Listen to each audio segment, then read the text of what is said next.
protection for Albert Pujols. For the New York Yankees, also a team not yet clicking on all cylinders, especially some of the big names you really expect to put up the numbers. Yeah, the middle of the order. You talk about the Bronx Bombers. They're not bombing. Robinson Cano, Alex Rodriguez, Mark Teixeira. 1 home run among the 3 of them. 3 RBIs. You talk to Joe Girardi, he says it's early. It's a small sample size. You talk to the players, they say it is time to produce. Let's see if they can do it tonight.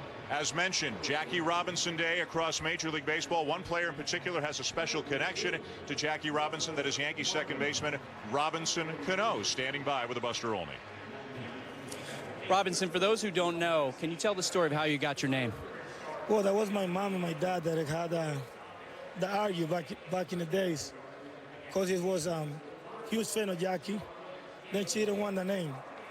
But then God, I had the name, and I wear the number today. Now, as you got older, how did you learn about Jackie Robinson? Well, I got a chance. One of my friends gave me the movie, and I got a chance to see the whole stories, and that was really sad. All the things that he went through, and I feel proud to have that name. How did you get number 24? Well, I got 22. Tino got 24, and then Clement came back. They got 24 up, and I said, well, this is a chance now. So where's the number reverse? Robinson, thank you. One of many players here tonight with some special feelings towards not only one of the game's all-time great players, but the legacy, the lasting legacy that Jackie Robinson has left upon baseball is enormous. And we'll discuss that and look into that tonight here on Jackie Robinson Day. April 15th, 65 years ago today, Jackie Robinson made his Major League debut. Everybody wearing 42 across baseball to honor his memory tonight. Only Taco Bell can take real nacho cheese Doritos and turn them into the shell of a Taco Supreme. Just when you thought all the really good ideas were taken. Introducing the new Doritos Locos Tacos from Taco Bell. To Tom and Violet. From the producer of Bridesmaids. Will you marry me? Yes. One assumes that everything is going to turn out like some romantic comedy. Come on! Oh, it's a fire hydrant! But most engagements end up like Saving Private Ryan. Oh my God! I'm Katniss. Good luck. God knows you're going to need it. The 5-year engagement. Rated R. There's a lot of home improvement centers out there, but does paying more for less mower really improve anything?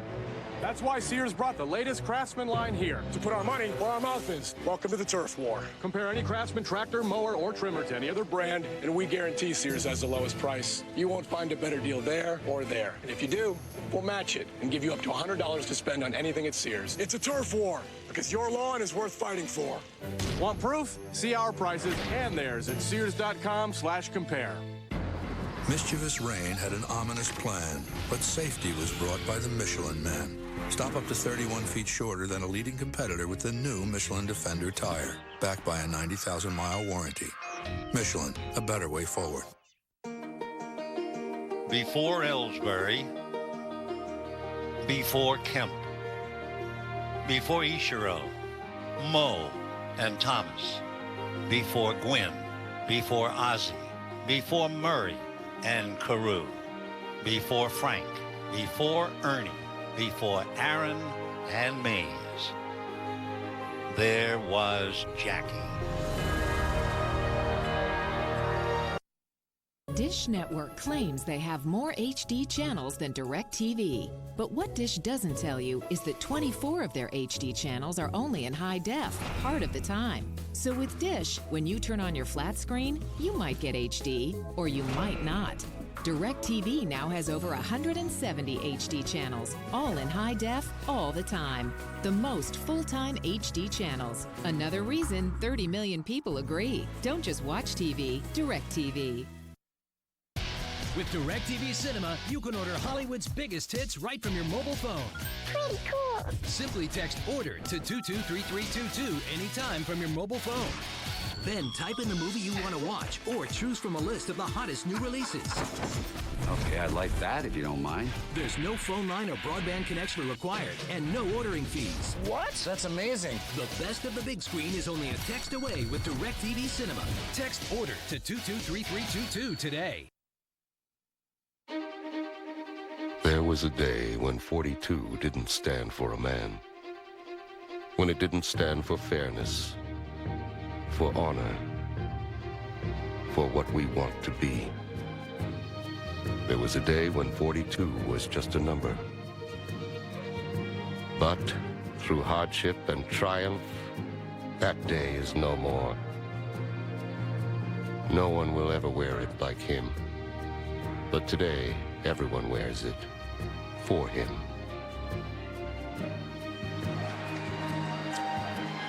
And they wear it with pride tonight here in the Bronx and in every other Major League ballpark that hosted a game here today on April the 15th. Jackie Robinson Day across Major League Baseball.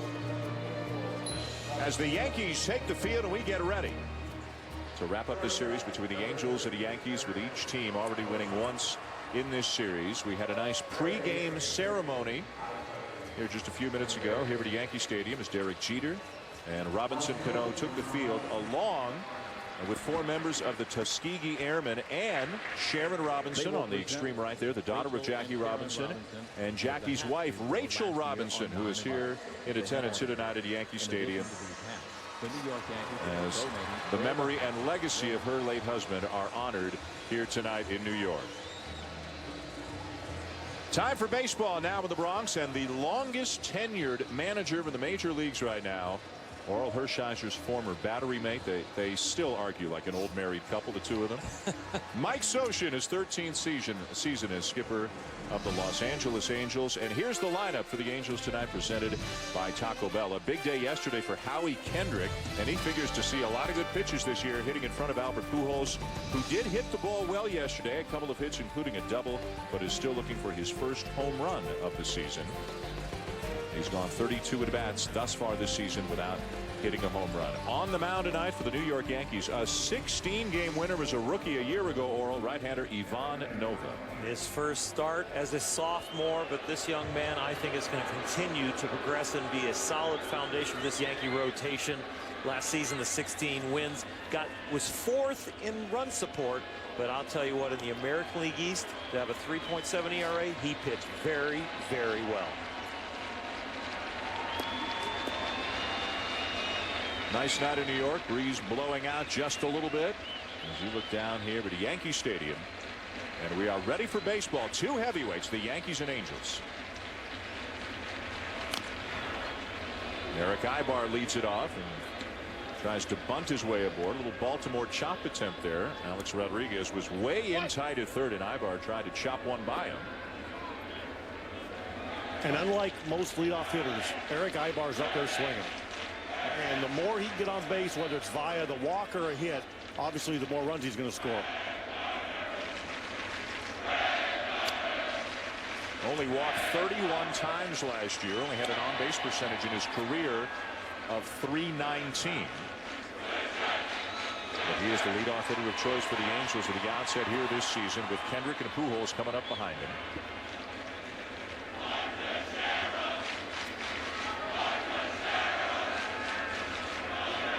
Yes, he did. Swing and a miss. Yes, he did, says home plate umpire Jim Joyce. Throw down to first to complete the strikeout. 1 down. Let's take a look at the defense now for the New York Yankees behind Ivan Nova. Started in the outfield. Brett Gardner missed yesterday's game with the flu, but he is back in there tonight, with Granderson and Swisher joining him in the outfield. Mark Teixeira, a 4-time Gold Glove Award winner. 1-2 with the Texas Rangers, 1-2 here with the Yankees in 09 and again in 2010. And Russell Martin, one of the busier catchers in baseball, plays a ton. He'll be behind the plate tonight. Here's Howie Kendrick. Kendrick last year hit .285. This year hitting .276, blasted a 3-run homer yesterday.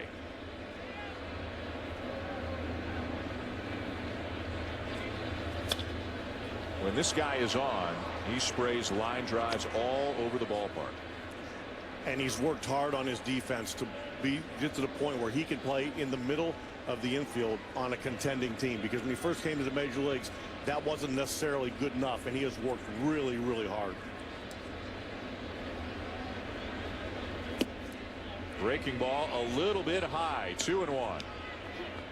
We had a shot of Albert Pujols in the on-deck circle. This is a coveted spot in the batting order all around baseball, hitting in front of that man.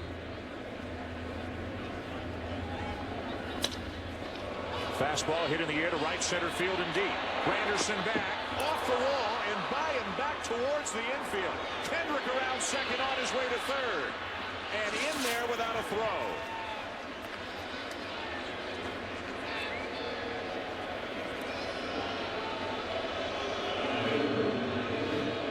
And I think we're going to look at this swing here. Out over the plate. I think that fooled everybody. It fooled me up in the booth. It fooled Curtis Granderson in center field. I don't think anybody thought that ball was going to hit the 385 sign. Except for Howie Kendrick. Watch him leave the batter's box. He's thinking triple all the way.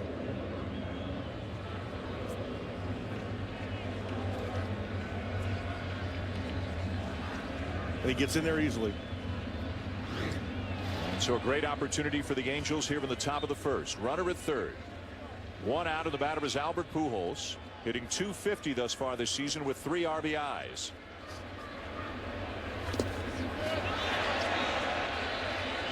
And being early in the game, the Yankees are going to play the infield back, you know, give the run away just to keep a crooked number from being on the scoreboard early. They'll give the 1 run. And Earl, one thing Joe Girardi told us about Ivan Nova, he has learned how to manage an inning, to give up just that 1 run and stay away from the big inning. Yeah, he has really progressed and matured as a pitcher. Every pitcher gets into jams. The ones that stick around are the ones that can get out of them and limit the damage. Jammed him, and a soft liner to short for out number 2.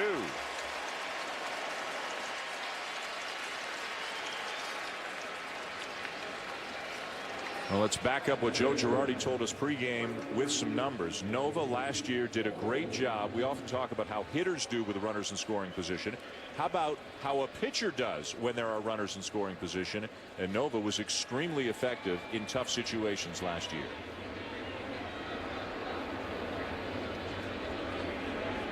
Kendrick still at third. 2 down now, and the batter is Torrey Hunter.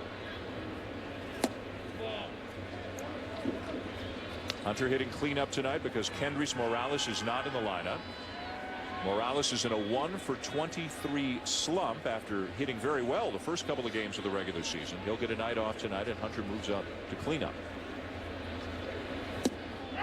Good sharp curveball, 1-1, and if you were wondering if Jim Joyce is in the ballpark, that's him behind the plate. The most distinctive called strike call that there is in baseball. There is no doubt.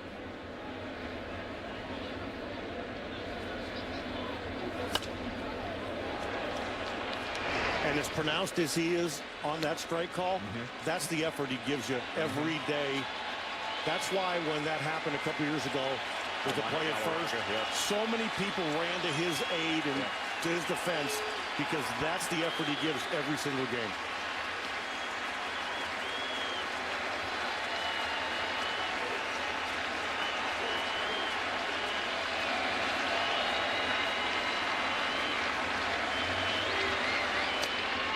Big swing and a foul back by Hunter. And we were talking to Joe Girardi before the game, and I think Oral asked him about the difference when he went to the minor leagues and coming back, and Joe really said there really wasn't much. I know we felt with the Red Sox like his breaking ball really improved. His breaking ball is very sharp. We've seen it already. He got Ibar out with it. He's used it here against Hunter. Bounces in another one, 2-2. That's where he wanted the last pitch. The one before this that Torrey fouled off, boy, he got away with a hanger. And Torrey fouled it off. But right there, he made an adjustment, which is the sign of the maturity that Joe Girardi talked about, how he stays away from big innings now. You become your own pitching coach on the mound. Make the adjustment before the damage is done.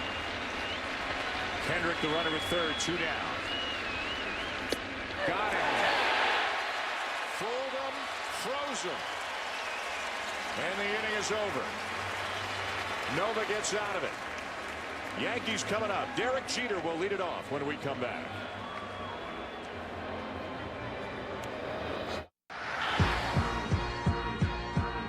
No one just hands you the title, most advanced technology in its class.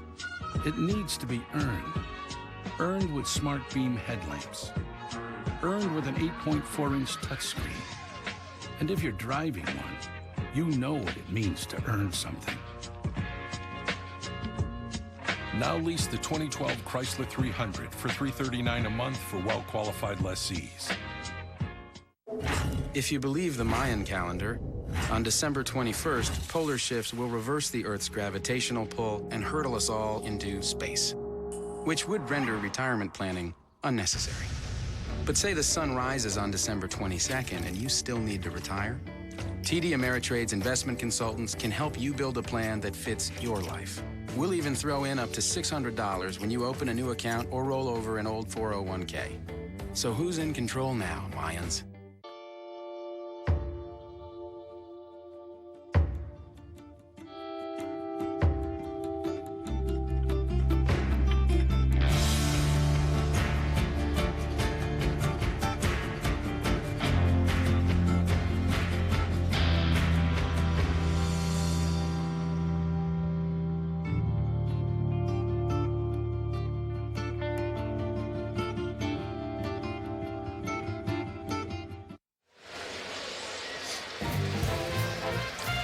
ESPN Sunday Night Baseball is presented by Taco Bell. Sometimes you gotta live Mas.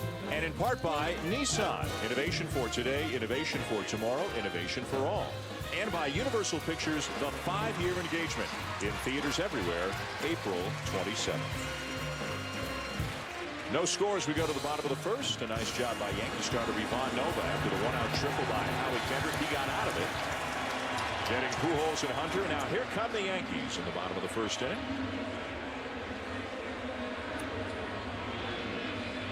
Let's take a look at the starting lineup for the Yankees tonight, brought to you by Taco Bell. Derek Jeter's off to a good start this season. He's hitting .361 so far this year, picking up where he left off in the second half of last year. Again, Alex Rodriguez hitting third, Robinson Cano hitting cleanup. That's the way Joe Girardi is doing the lineup right now against righties. More on that a little later. Jeter, Granderson, A-Rod here in the first against right-hander Jerome Williams for the Angels as Jeter is shaken up with the first pitch, fouled it off his leg. Williams, a well-traveled man, a former first-round pick by the Giants in '99, a native of Honolulu.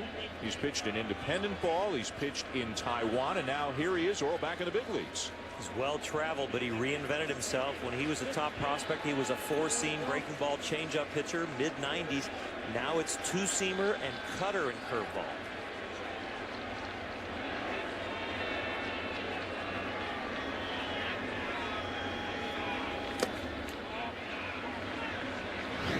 Let's take a look at that first pitch again. Not a good way to get your night started if you're Derek Jeter. And that good thing for the shin guard. I got some of it, Tito, but obviously not all of it the way Jeter was reacting. There's a reason he's wearing it, and it wasn't big enough. He's a guy who takes even the inside pitch and fights it off the other way as well as anybody, but every now and again down and in, and there's nothing you can do with it but foul it off your front leg. And he jumps away on the ball in because he dives so much. And he rarely, I used to tease him all the time. I told Derek, if they called that pitch in on you, you'd be in AAA. And obviously, I'm joking, but it's hard to get the call in on him. Chopper foul. Let's go back. Live speed. Listen into that first pitch that Jeter fouled off.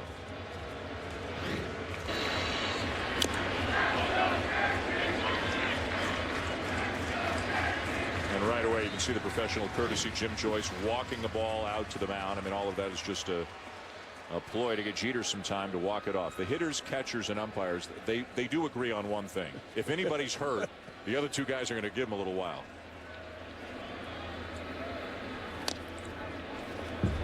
Back in the day, they'd bring out that freeze spray, and they'd spray it on where you, and it hurt worse than where the ball hit you. I think that's how they got you back going into the game.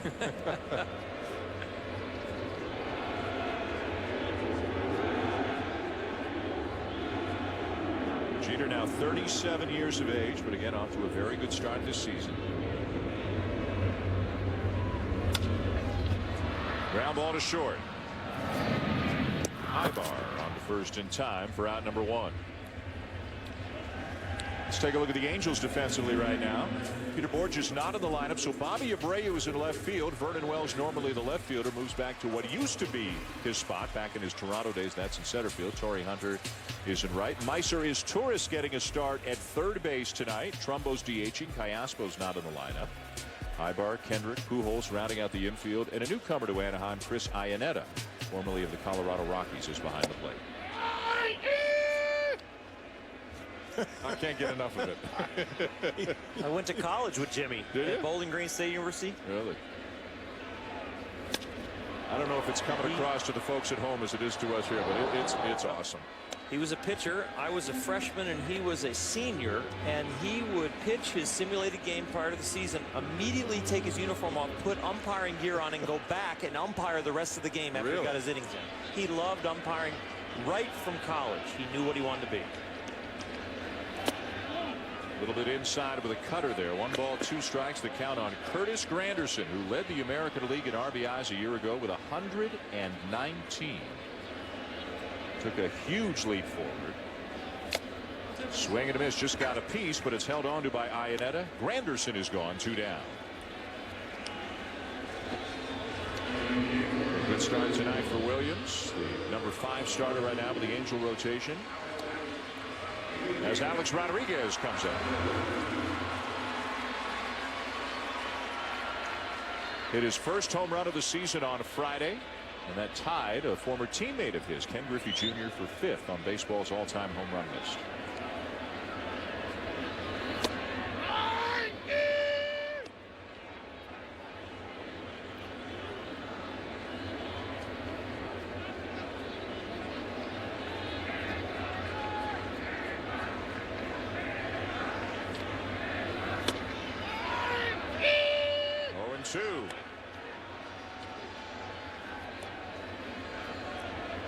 And Mike Scioscia talked before the game about you have to throw strikes to the Yankee hitters, and that's exactly what we're seeing early in this game.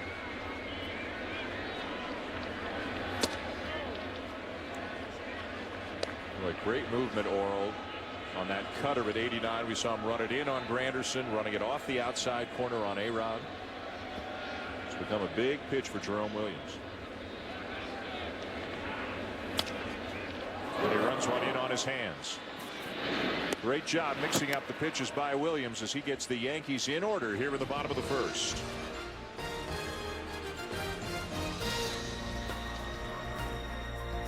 Want to spend less and retire with more? At E-Trade, our free online tools and retirement specialists can help you build a personalized plan and execute it with a wide range of low-cost investments. Get a great plan and low-cost investments at E-Trade. BCS arm switches on. The crossover, a rolling embodiment of compromise. We can save it. We have the technology, capable of building a crossover worth driving with breakthrough fuel efficiency. The all-new Mazda CX-5 will be that crossover. Better, stronger, smarter. We build Mazdas. What do you drive?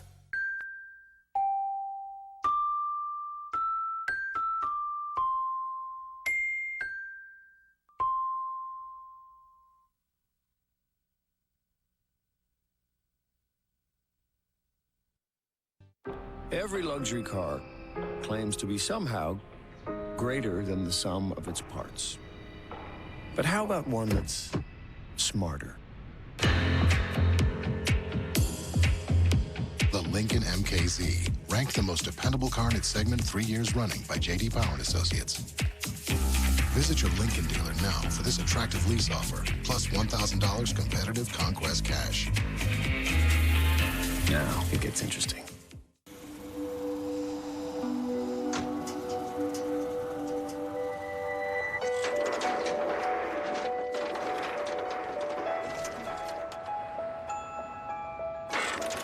An accident doesn't have to slow you down. With better car replacement, available only with Liberty Mutual Auto Insurance, if your car's totaled, we give you the money for a car 1 model year newer. To learn more, visit us today. Responsibility. What's your policy? I'll give you C.J. Wilson and Papelbon for Prince Fielder. Go on, Brett Gardner. You got a deal. I'll give you Sabathia and Beltray for Fielder. You got a deal. ESPN Fantasy Baseball. Sign up for free at ESPN.com. Look who's at the ball game here tonight. In the front, looking back over his left shoulder, that's Tim Tebow, and he's talking to Dwayne Wade, who had 28 for the Miami Heat today in their win at Madison Square Garden over the New York Knicks, a game you saw earlier today on ABC. They just had Wade up on the Jumbotron between innings. They weren't so kind to him here in New York when his picture came up. But the boos turned to cheers because he had a Yankee hat in his lap, and then he held it up in front of the camera, and they switched up from boos to, okay, a Bronx cheer. Remember, LeBron went through that when he was still playing with the Cavaliers, and Cleveland was playing the Yankees, and he went to a game in Cleveland with a Yankee cap on. Vernon Wells leads off the top of the second, sends one to deep right center, and it'll be caught at the 385 sign by Curtis Granderson. You know, they talked about the ball carrying to right center, and you didn't know what was going on. The flags are really blowing. It was an overcast day here, and it started to clear, so the weather is moving through New York, and the wind really has a jet stream out there to right center. That's twice now. Granderson's route hasn't been as direct as, you know, he's a good center fielder. Well, in this big stadium, the wind on the field is completely different than the ball when it's up there in the second level. Here's Bobby Abreu, the left fielder.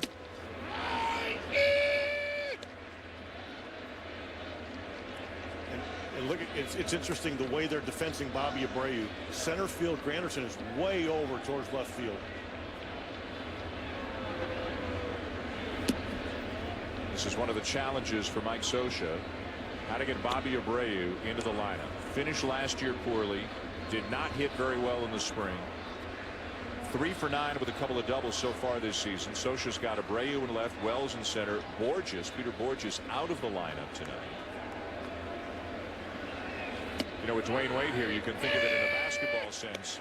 It's almost like the Angels are too deep. They've got too many guys, and there aren't enough minutes to go around. And Mike Scioscia kind of admitted that sometimes you can play a guy just enough for him not to do well. And he's got some decisions to make where he can keep some balance in the lineup and keep guys productive. Tonight, it's Borges, Callaspo, and Morales who are on the bench, along with the backup catcher Bobby Wilson.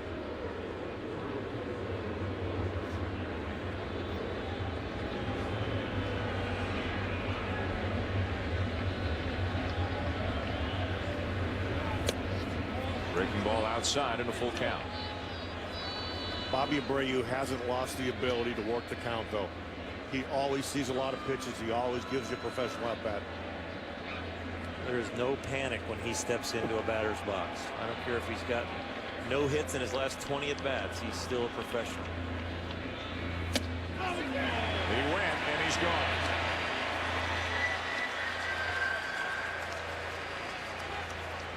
Well, you can join our companion broadcast at ESPN.com's Gamecast for advanced statistics and interact with Buster Olney on Twitter at Buster_ESPN and hashtag SNB. You can also like us on Facebook at Facebook.com/ESPN Baseball Tonight.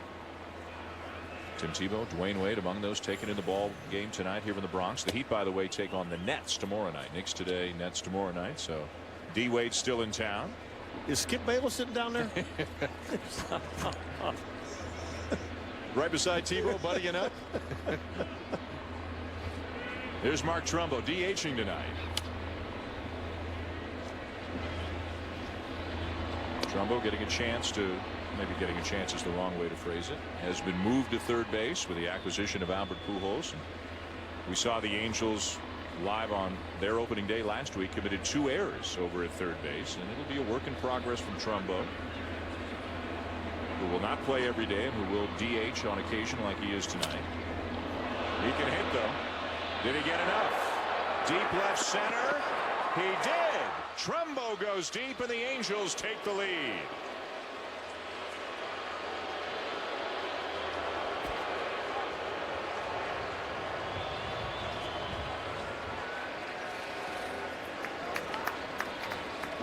He's got light tower power. Kind of reminds you of a hitter here. Dave Henderson in the old days, he didn't even get all of this one. This wasn't even his full swing. He kind of was fooled, and he has enough left to just get a little extension and hook it with his hands. A little hanging breaking ball that hurt Nova.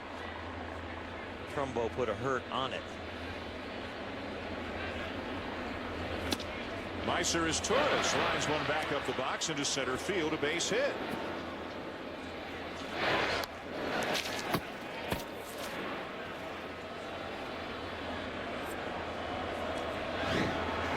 Trumbo is such a strong kid. This ball fooled him a little bit. It looks like it got in, actually, jammed himself, and it still had plenty to get out. He's a strong young man. He didn't hit that ball in the good part of the bat. His second of the season after he slugged 29 home runs a year ago as a rookie. He's Torres at first, 2 down. A threat to run, draws the throw. Anybody on Mike Scioscia's team is a threat to run, and Ivan Nova knows that. He does a good job of holding runners, but if you're on Mike Scioscia's team, you got the green light. First thing you worry about when you're a pitcher and holding the run game down is the manager aggressive. And that's for sure with the Angels. Scioscia wasn't exactly a green light kind of guy in his playing days, though, was he, Earl? No, you could time him with an egg timer. But you better not slide into the plate on him. Oh, he'd plant you. He could block the play with the best of them. And he's still arguing with you, Bulldog, about a play from 24 years ago. When we saw him in the office before the game. The batter, Chris Iannetta, the catcher.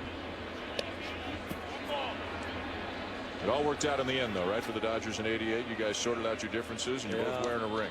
We have rings, and he is a great baseball mind. He was a great teammate. He loved the hit and run. He might not have been fleet of foot, but he loved to be the hitter at the plate, and he was allowed to put the hit and run on himself. Tommy Lasorda gave him that permission.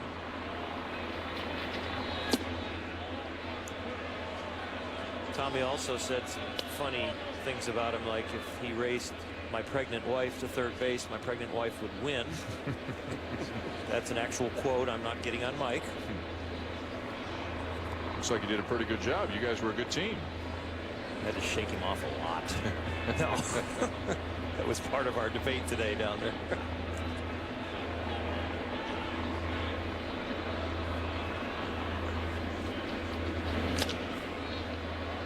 A fly ball hit weakly down the right field line, dropping foul.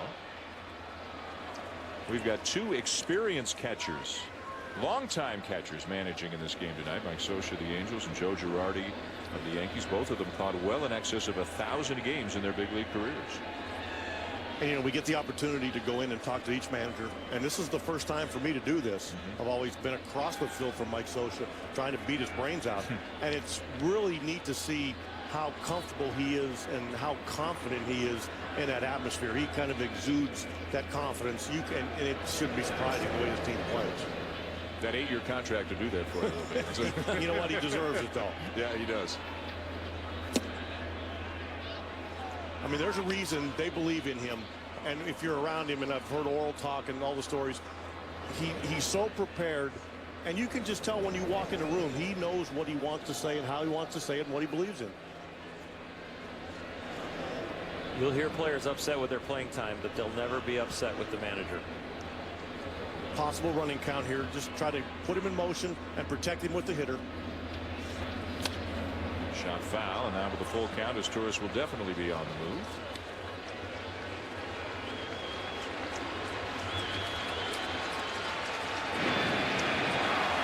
Teixeira is going to stay on the bag for the moment. Crowd getting into it as they try to help Nova get out of this. And I like this where they hold the runner on here with a right-handed pull hitter. If this ball's hitting the gap, you got a chance to hold the runner from scoring. I love this.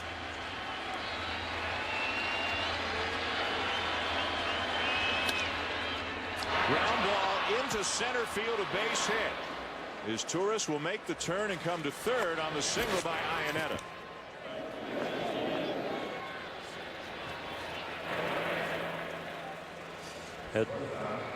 Terry, you are so right. They are playing him to pull. They leave Teixeira on the bag to guard against the gapper, and this ball looks like the shortstop should get it, but that's hit up the middle for a pull hitter, and Jeter is not even in the picture because they're playing him way around to the left.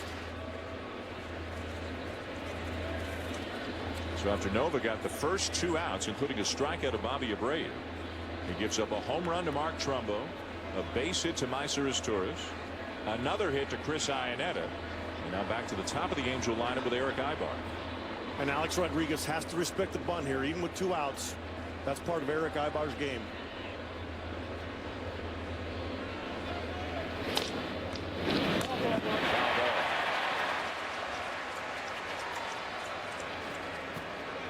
And this is where showing the bunt and the little Butcher Boy playing his first at bat might sneak him an RBI now, because he has to.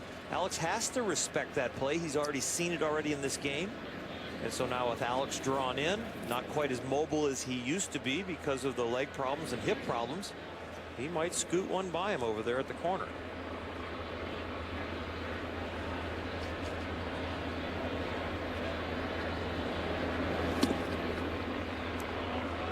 Ball and a strike. A long inning for Nova. About to throw his 30th pitch here in the second inning. It's already cost him a run, and there are 2 men on. I'm sorry, about to throw his 22nd pitch here in the second inning, and has already thrown 36 through just an inning and 2/3.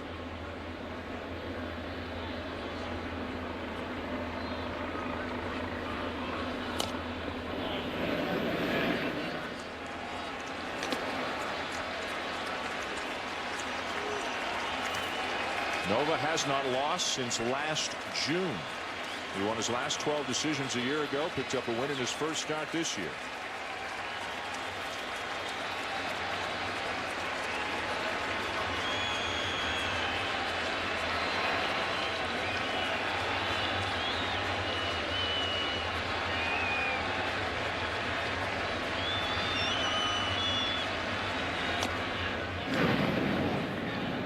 Some pretty good breaking balls, but they're making contact with him. Well, one of the situations with Nova being able to go to the breaking ball is because he has such a great right side of the infield. With Mark Teixeira holding the runner on and Robinson Cano over there in the hole, they have such fantastic range that it does not eliminate the fact that he can throw off-speed pitches with a man on first and worry about that hole. Teixeira can get off the bag. Robbie covers a lot of ground. It gives him his whole repertoire to try and get people out and not just stick to hard stuff away and make them hit the ball to Alex Rodriguez and Derek Jeter. Cano cheating over a little bit towards first, but Teixeira has great range over there, and he can use any pitch he wants.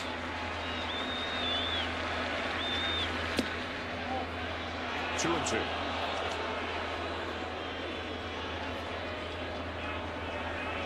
Angels putting a little Yankee medicine on them. The Yankees love to take pitches and grind out at bats and force you to throw strikes, and the Angels are doing that to Nova this inning.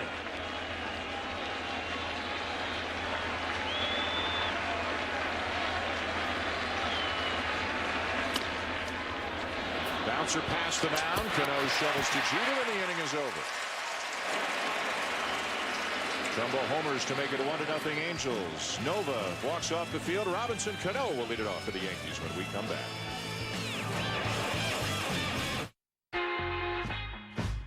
Taco Bell has turned real nacho cheese Doritos into the shell for Taco Supreme. Introducing the Doritos Locos Tacos. Completely surprising, yet somehow inevitable. Only at Taco Bell.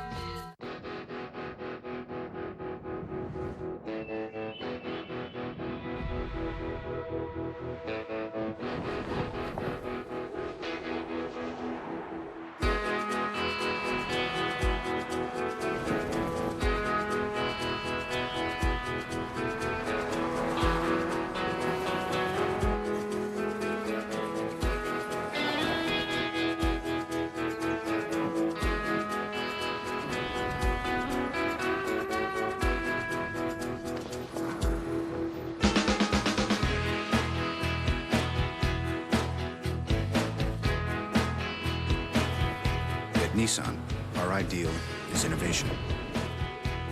5 all-new models over the next 15 months, including a completely reimagined Altima. Welcome to our most innovative year ever. Nissan. Innovation for all. Hello, fans. Right now, if you become fans of Scots by liking us on Facebook, you can enter to win tickets to this year's MLB All-Star Game and World Series. For a big league lawn, feed it with Scots. Feed it. Tom's discovering that living healthy can be fun. See? He's taking his vitamins. One a day Vitacraves plus omega-3 DHA is a complete multivitamin for adults, plus an excellent source of omega-3 DHA in a great tasting gummy. One a day. Gummies for grown-ups. ESPN Sunday Night Baseball, presented by Taco Bell, is brought to you by State Farm. For auto, home, life, and banking, get to a better state. And by Dodge. Visit your local Dodge dealer today. With Oral Hershiser, Terry Francona, Buster Olney, I'm Dan Schulman. Sunday Night Baseball from Yankee Stadium. Part of the museum, an autographed Babe Ruth ball among the items in display here at, you still think of it as New Yankee Stadium. 1-0 Angels going to the bottom of the second. Robinson and Cano will lead it off. Such a remarkable year last year with 118 RBIs. We'll show you Robinson Cano's hot zone. This is from opening day last year through today against right-handed pitching. When you see the red squares, that means he hit 350 or better in those spots in the strike zone. And if you're a pitcher on the mound, Oral, you're saying, boy, that's a lot of red squares. Yeah, you just use that as a reference to where you can go to possibly get him out. How does that fit what you throw? So does he have a hole up and in, or is hole a little bit strong? No, the cutter is going to be the pitch that he's going to probably want to go to. Go with the up and in. He's going to walk him off the plate away with the two-seamer, trying to attack that low and away corner. And then I'm sure the other pitch will be a breaking ball in the dirt, and then especially a cutter up and in. Into center field, a base hit for Cano.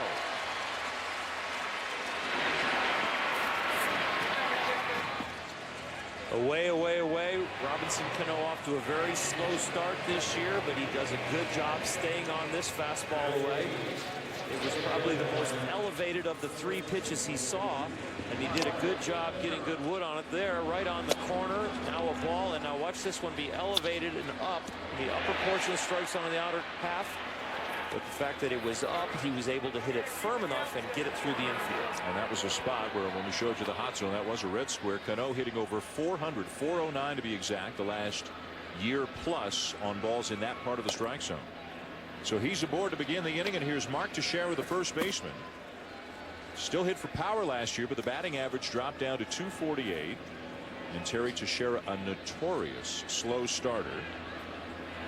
Never seems to really get going until about May. Like you said, though, he found a way to be productive. I mean, he drove in over 100 runs, but his batting average plummeted. And what that kind of shows is that he wasn't, we're showing the red and the blue zones on the plate. His zones were becoming less and less over the plate. And he keeps himself in great shape, and he talked about trying to loosen up his shoulders a little bit. Back when he was a young kid with the Rangers, he had such good hitter's hands. And he talked about losing about 10 pounds and trying to get incorporating those hands back into his swing.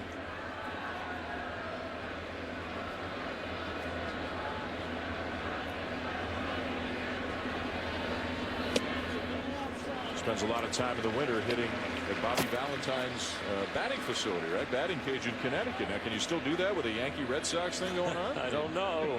He might get to, because when Bobby was announcing, Mark left the batting machine there and donated it to the hitting facility, so that might give him carte blanche for a while. A year. Just outside of the changeup, ball 4. First and second, nobody out. ESPN's coverage of Major League Baseball continues tomorrow night in Winston. Now, there's Aaron Boone in the house watching the game tonight. He'll be part of the broadcast team along with Sean McDonough and Rick Sutcliffe tomorrow night. Here in the Bronx again as the Yankees host the Minnesota Twins. Then Wednesday night baseball, 7 Eastern on ESPN2. It'll be the Rangers and the Red Sox. Now, how important is Aaron Boone? How special is Aaron Boone? He's sitting a row in front of Tebow and 2 rows in front of D-Wade. Booney. Oh, D-Wade move up. He snuck up. He bumped somebody out of their seat to sit beside Tebow, but he's still not in Aaron Boone's category. You know, 1 home run that wins you an ALCS goes a long way in this town, doesn't it?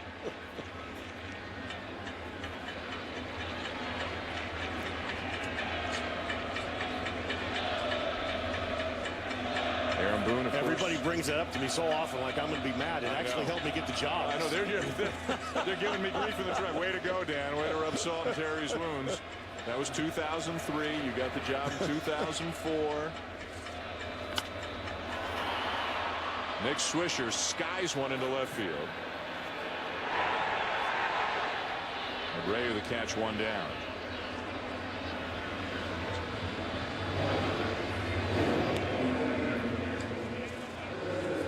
Tomorrow night in that matchup that you can see on ESPN between the Twins and the Yankees, Freddie Garcia will make the start for the Yankees, and former Yankee, this should be interesting, Carl Pavano will get the start for the Minnesota Twins. See how he is treated by the fans here in the Bronx.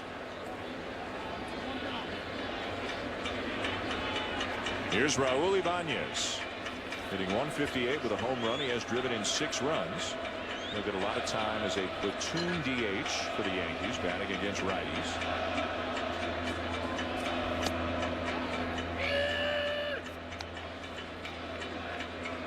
The Yankees have just not hit the ball as well at the beginning of the season as you would expect. They had a huge year offensively last year.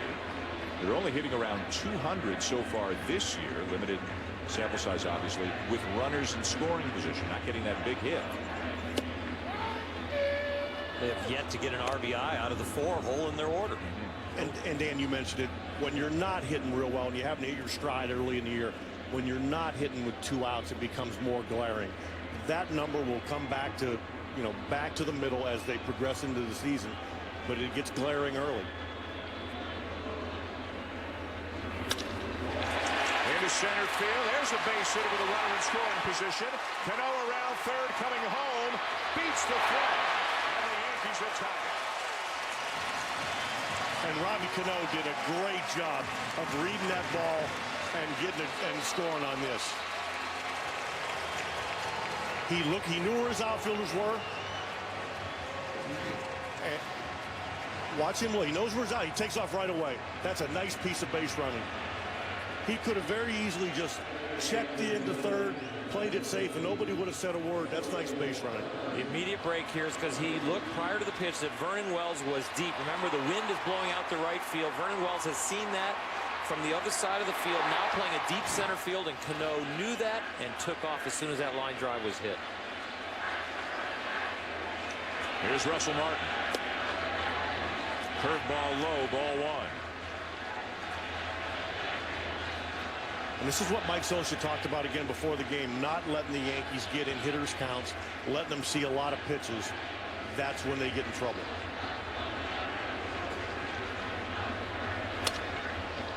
Broken back, ground ball to third. The second one on to first, double play. Kendrick hanging in at second base to turn the 5-4-3. Cano scores on the base hit by Ibanez, tied at 1 with a Baseball Tonight update on the other side of this timeout. Wake up! Time for school! Every 26 seconds, a kid drops out of high school. But without an education, you never know where you're going to land. Wake up. Life is too short to sleep through it. Good dreams start here. State Farm and LeBron are helping kids graduate. Get involved at 26 Seconds on Facebook. We didn't have to make safety features like active head restraints, brake assist, and an enhanced accident response system standard in every Chrysler 200. No one would know if we didn't, but we would have. And for us, the things you do when no one is looking are the things that define you.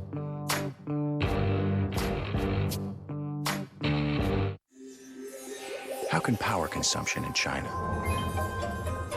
impact wool exports from New Zealand, textile production in Spain, and the use of medical technology in the U.S.? At T. Rowe Price, we understand the connections of a complex global economy. It's just one reason 75% of our mutual funds beat their 10-year Lipper average. T. Rowe Price. Invest with confidence. Request a prospectus or summary prospectus with investment information, risks, fees, and expenses to read and consider carefully before investing. Back in our Baseball Tonight studios, I'm Carl Ravitch. Barry Larkin is here. Some huge home runs today from Josh Hamilton, Adam Jones, and Travis Hafner. Up and away. Look at the pitch location of all these balls. Up, out over the plate. People, you cannot pitch up in the zone right there. You got to get it in an uncomfortable spot, and there's nothing uncomfortable about these pitches to these big dogs here. 447, 452, and for Hafner, 481 feet. Temperature expected in New York and Boston to be about 90 degrees tomorrow. Is that why we're seeing balls jump like this? Well, I think it's, once again, it's pitch location. It's because guys are feeling good about themselves. Normally, when you break spring training, you come and play in cold weather. Right. You got some warm weather. It's feeling good. But those pitches right there out over the plate, can't pitch like that in a big league. All right, back to the big ballpark in the Bronx where they're still waiting for Pujols, Cano, and Teixeira to hit their first. Carl, Barry, thank you. To the top of the third in a 1-1 tie. And a strike taken by Howie Kendrick from Ivan Nova. Kendrick tripled in the first inning with one out, was stranded at third base as Nova retired Albert Pujols and Torrey Hunter to get out of it.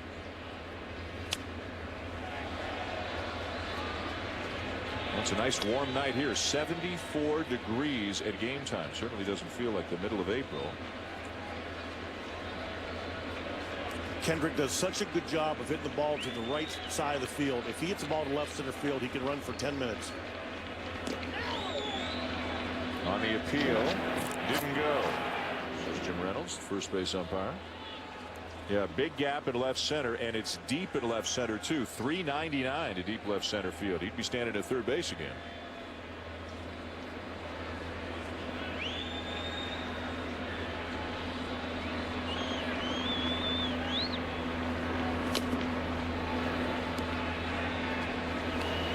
Albert Pujols waiting on deck for the Angels.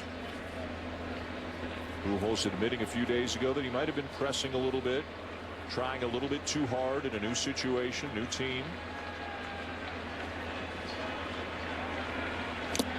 Got it. Foul tip held by Martin. Kendrick retired one down, and here's Albert.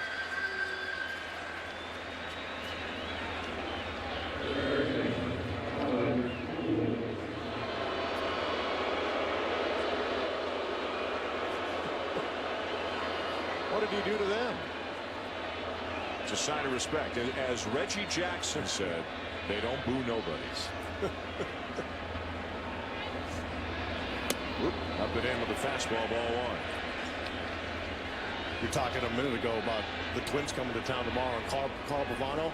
There'll be 45,000 people here tomorrow to remember Carl Pavano. Yep. They don't forget.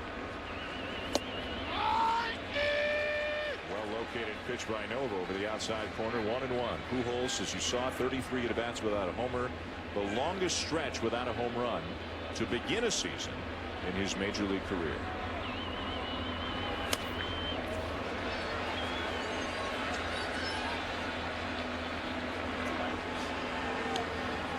Well, speaking of Reggie Jackson, here in the Bronx, it's over 1,000 home runs right there.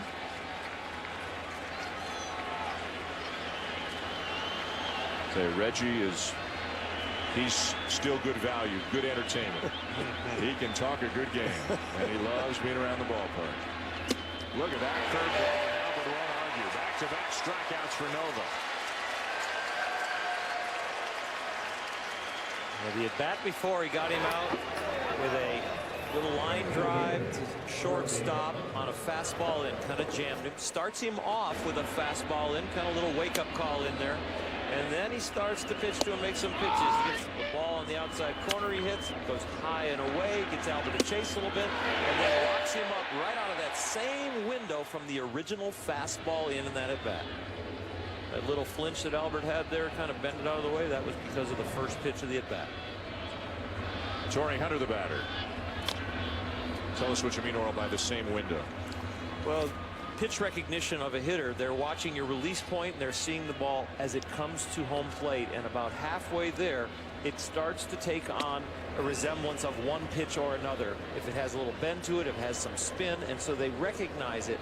And when you throw a pitch out of the same window and it does opposite things, like that breaking ball went down and the fastball went up. 1-2 on Hunter. And as much as of a reaction, you know, as he made Pujols flinch, when Albert gets locked in as this season progresses, he won't flinch at that ball. That ball caught a lot of the plate.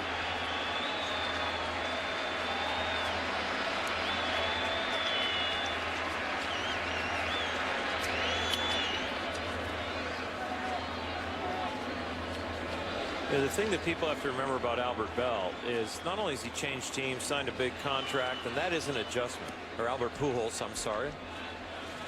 The fact that he has not seen these pitchers before. He's learning not only their stuff, but what they like to go to. They're pitching against the first ballot Hall of Famer in their mind. He's facing a new pitcher most of the time that he has to learn. Ivan Nova strikes out the side. Kendrick, Pujols, and Hunter all strike out here in the Angel third.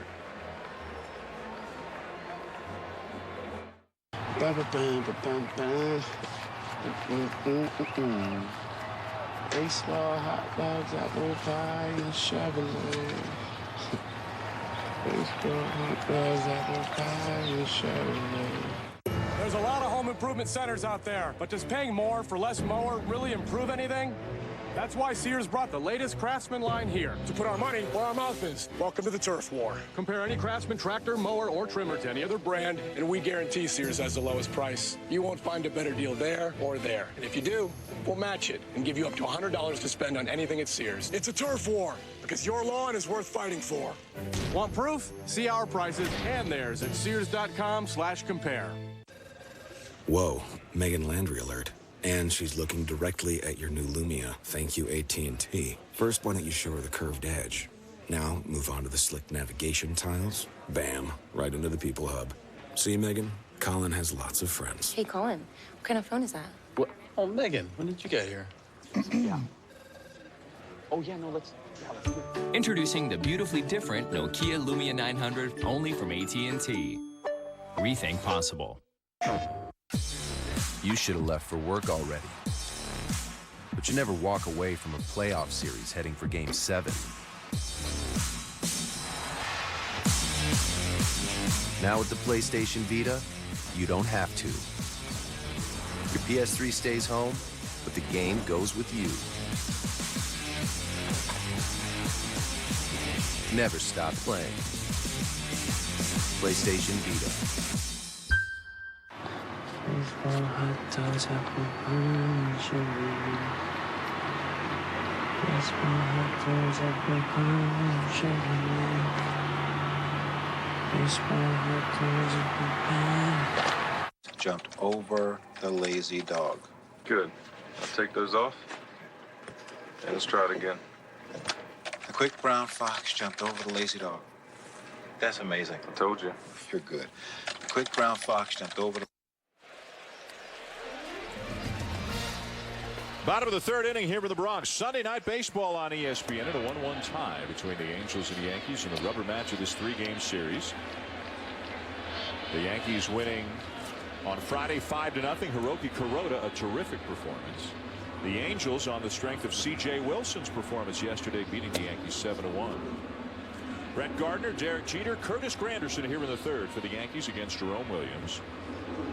Gardner batting ninth, playing left. As mentioned earlier, missed the game with the flu yesterday. Joe Girardi wanted to see him get through pregame and be okay before he was sure he would be in the lineup tonight. And talk about in at third. That's where Meister Torresnet is, although he'll back up a little bit now with the count 3-0. But Gardner always a threat to drop one down or hit a little chopper and beat it out.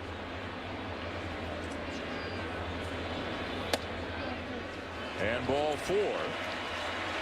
If you're just joining us, we're watching some baseball earlier today. This is Jackie Robinson Day across Major League Baseball, the 65th anniversary of Jackie Robinson making his Major League debut back in 1947 as a member of the Brooklyn Dodgers.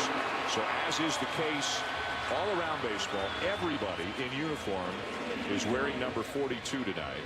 There's only one active player who still wears number 42 all the time. It was grandfathered in back in, I want to say, 97, I believe it was. And the Yankees' Mariano Rivera is the only player who's still allowed to wear 42 all the time. But once Rivera retires, that will be it for 42, except on this day. Derek Jeter, part of a pregame ceremony here in the Bronx tonight, along with, among others, Rachel Robinson, Jackie Robinson's wife. And Orel, I know growing up in the Dodger organization, I'm sure the presence and legacy of Jackie Robinson were felt. It was everywhere. It was talked about every spring training and throughout the year. When you're at Dodger Town at that time, the pictures around, the history of being documented by the O'Malley family. And I'll tell you what, and getting to talk to, especially growing up around Don Newcomb, who was always around Dodger Town. And Don Newcomb will still say to this day, you want a Cy Young and an MVP, but he'll say the most important thing in his career was when he went and saw Martin Luther King, and Martin Luther King thanked he and Jackie and all the other black players for making Martin Luther King's life easier to bring the message to the nation. Jeter shoots the ball in the right field, a base hit. Gardner is on his way to third. Jeter is on his way to second. And in there with a head-first slide. And this is Jeter, vintage Jeter. You can't throw the ball in far enough to make him not hit it to right field. He knows he has the hole at first, keeps his hands inside the ball, head on the ball, and drives it to right field. He's been doing that for a long time. And he used the hole, even though it's just barely outside the reach of Albert. Derek was shooting that gap, shooting that hole. He has done it very, very well for a long time. And Jerome Williams is finding out right now, not only is he not pitching in Taiwan or in the independent league, but you're pitching in the, in the American League East, where you don't have the pitcher. You got Brett Gardner sitting down there in the 9-hole. He's like a second leadoff hitter. And now with second and third, nobody out. You've got the guy who led the league in RBIs last year at the plate. You've got a guy with over 600 home runs on deck. And you've got a hitter that some people feel might be the best all-round hitter of the game. Very close to that in Robinson Cano in the hole. When you hear people talk about managing an inning and limiting the damage, this is exactly what we're looking at right here. Ground ball to second. Gets a run home and advances Jeter to third. So a very productive out for Granderson.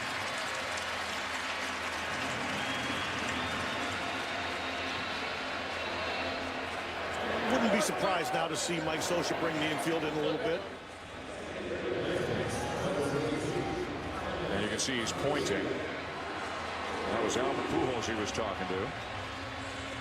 Come in. Okay, you're good. Well, the one thing Mike knows is that they won't run Derek on contact this early in the game. So if I bring him halfway, I give my infield a chance, but I freeze Jeter at third.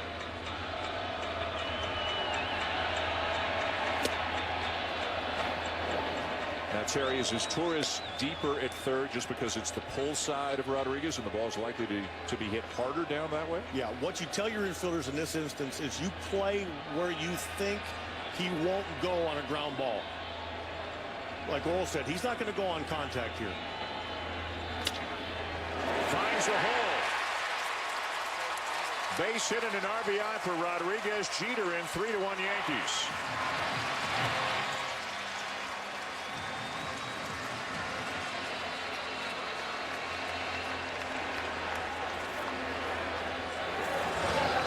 See, Jeter's not going on contact. He's going to read the ball going through. And again, they could have played their infield anywhere. That ball was going to roll through anyway. But the idea behind it is to not give away cheap runs.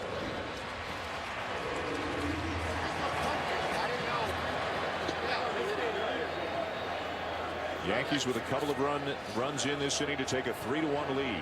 Rodriguez at first, one out. Here in the Bronx with Robinson Cano stepping in. Cano has already singled and scored.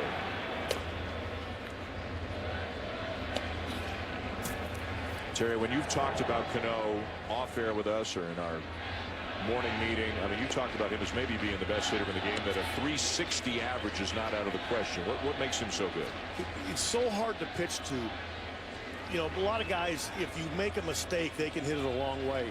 If you make a mistake with him, he murders you. And if you make a good pitch, he still finds a way to get hits. He was out early today along with Nick Swisher. This is long before batting practice, about 4 hours before the game, taking some extra hitting. And he looks like he's just trying to make contact, just out there getting loose, and the ball's winding up in the second deck. He has some of the best pair of hitter's hands you'll ever see. I was talking to Nick Swisher before the game about the drill that they were going through with soft toss on the field and a hitting screen right down the middle of the plate. So they're working on the inside pitch. And it's a drill that keeps them connected to keep their hands inside and the barrel of the bat back to release it at the end. And he says that Robinson Cano's hands are so big and so strong. The good thing for Swish, it was the first day in 2 years that he won the contest. So you're picking, that's your pick to click tonight? It was. Swish beat him first time in 2 years. And they say when they work on hitting the ball inside like that with a screen so that they can't extend their arms, it actually not only helps the inside pitch, it helps them hit the outside pitch. He'll take ball 4. As good as Robinson Cano's numbers have been the past 2 years, I think it's scary for the league that his numbers are probably going to get better.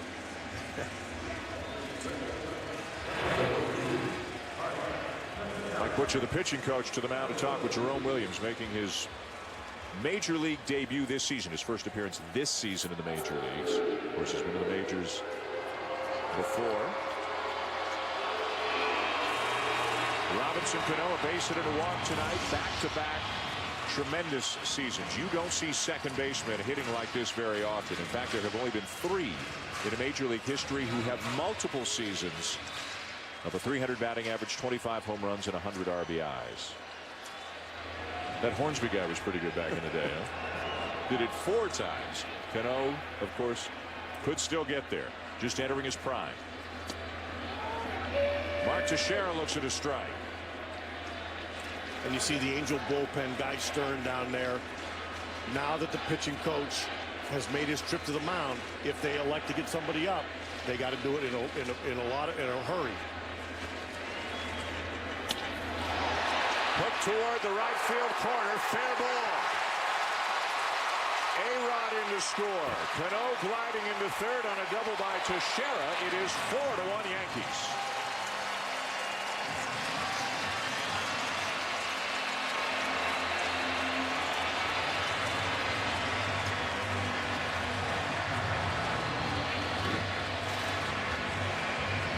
It's just a matter of time before the meat of this order starts to break out.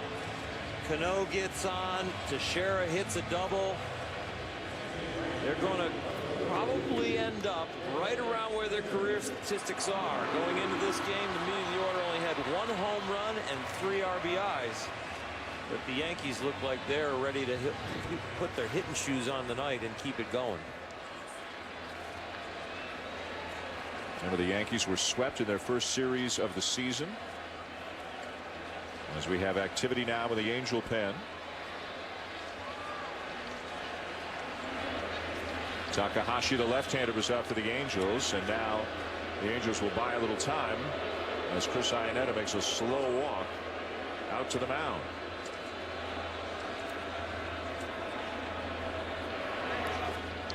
Well, Wednesday night, ESPN's got an NBA doubleheader for you.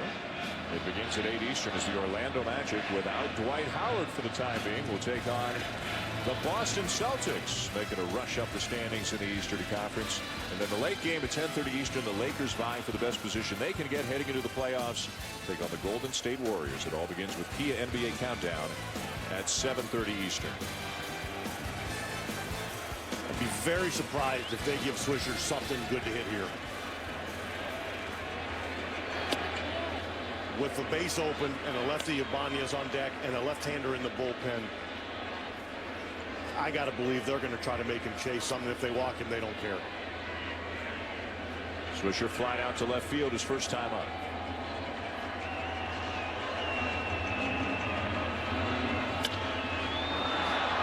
Another fly ball to left field. This one deeper. Abreu makes the catch. Tagging at third is Cano. He'll come in to score. Sac fly.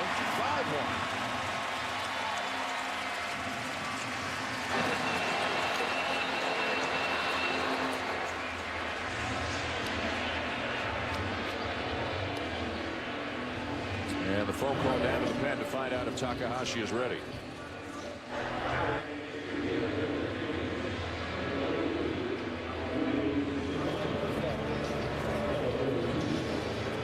I got to believe they're just buying time here. He steps into the box, and I think Scioscia pops out of the dugout.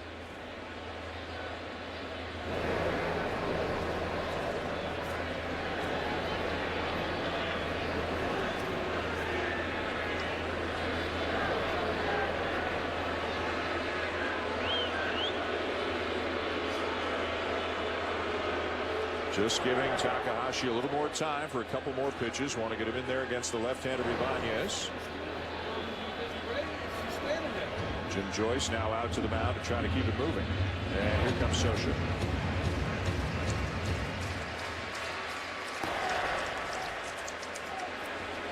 So a tough night for Jerome Williams. The Yankees have broken out early, 5-1. They lead the Angels as Mike Scioscia goes to his bullpen tonight here in New York.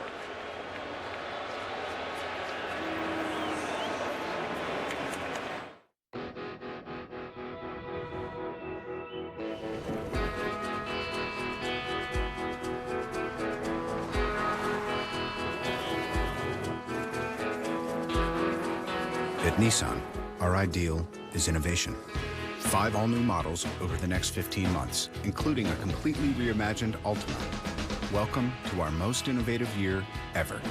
Nissan, innovation for all. You sexted. Those aren't mine. Sure. She got that J-Lo Serena Williams mashup booty. Where to? Damn, look how small your skirt is. Woo! Ladies, too many of you are clueless about today's men. Steve says, act like a lady, but think like a man. You doing something to bust like that? This is war, gentlemen. Use his words to get what we want. See, what I like to do is get some chocolate-covered strawberries, then come downstairs. I have G-string on. Made it hot. Think like a man. Rated PG-13. Got a fresh new start. It's a brand new day. And I got lots of love to give away.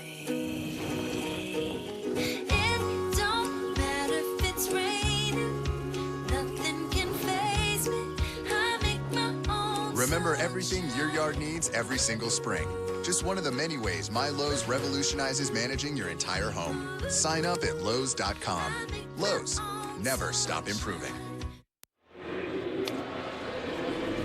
Welcome back to Sunday Night Baseball, presented by Taco Bell. The Yankees with 4 runs here in the bottom of the third. They're up 5-1 on the Angels. Mike Scioscia's already had to go to the bullpen. A tough night for Jerome Williams. Just 2 2/3, 5 runs in. A runner at second, his responsibility.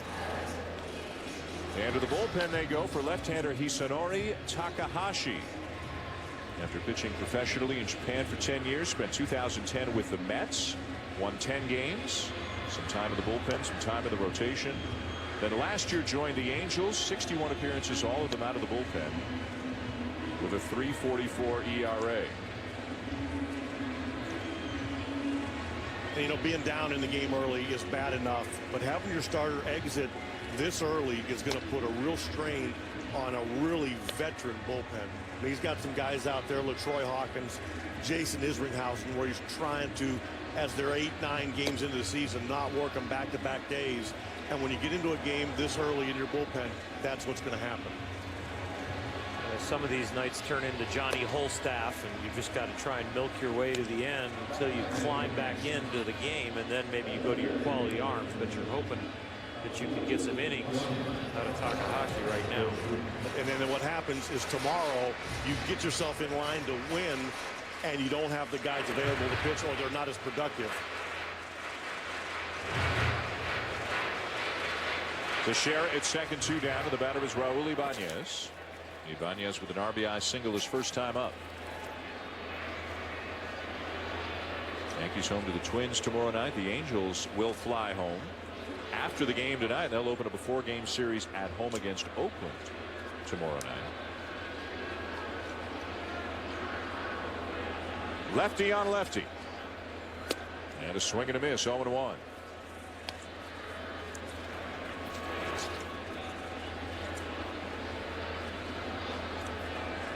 Takahashi with a little hesitation in his delivery, as many of the Japanese pitchers do. Just a little wrinkle for a hitter to have to try and keep an eye on, or maybe try to ignore. Just keep your eye on the arm slot in the baseball.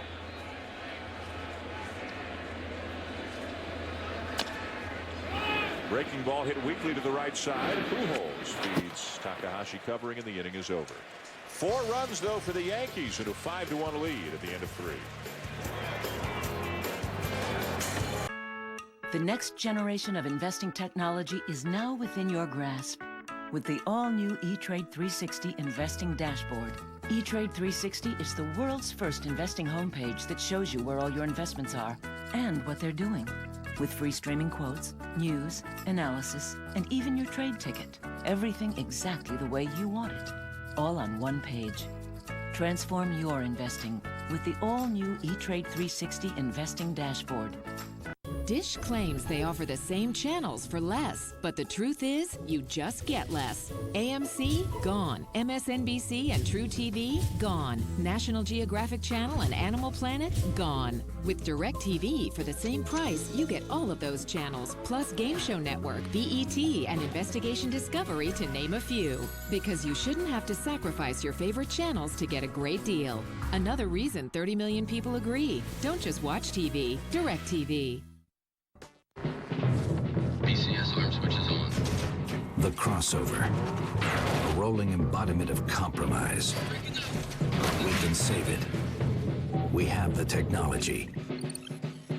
Capable of building a crossover worth driving with breakthrough fuel efficiency. The all-new Mazda CX-5 will be that crossover. Better, stronger, smarter. We build Mazdas. What do you drive? Let's talk about fees. There are ATM fees, account service fees, and the most dreaded fees of all, hidden fees.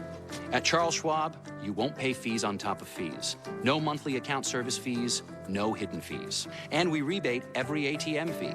So talk to Chuck, because when it comes to talking, there is no fee.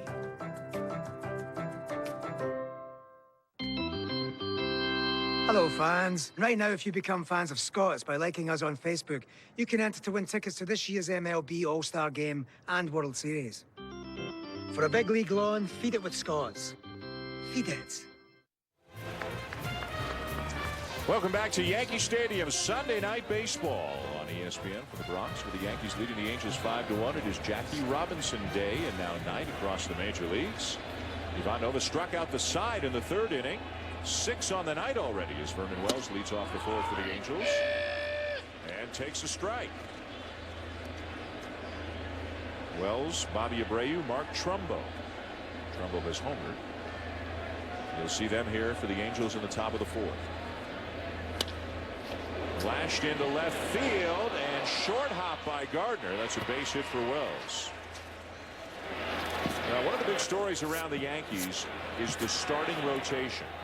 Earlier today, Andy Pettitte pitched down in the minors again, went 4 innings for Tampa and threw 47 pitches, I should say, 4 shutout innings for Tampa through 47 pitches, and he appears to be 3 or 4 starts away. Michael Pineda is on the DL right now, trying to get some strength back in that shoulder. So you've got Sabathia, you've got Kuroda.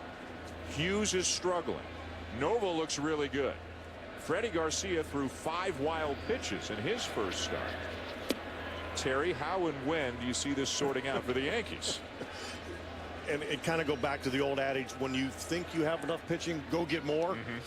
Most likely it'll work itself out organically. By the time Andy Pettitte's ready to pitch, somebody will probably need a blow here.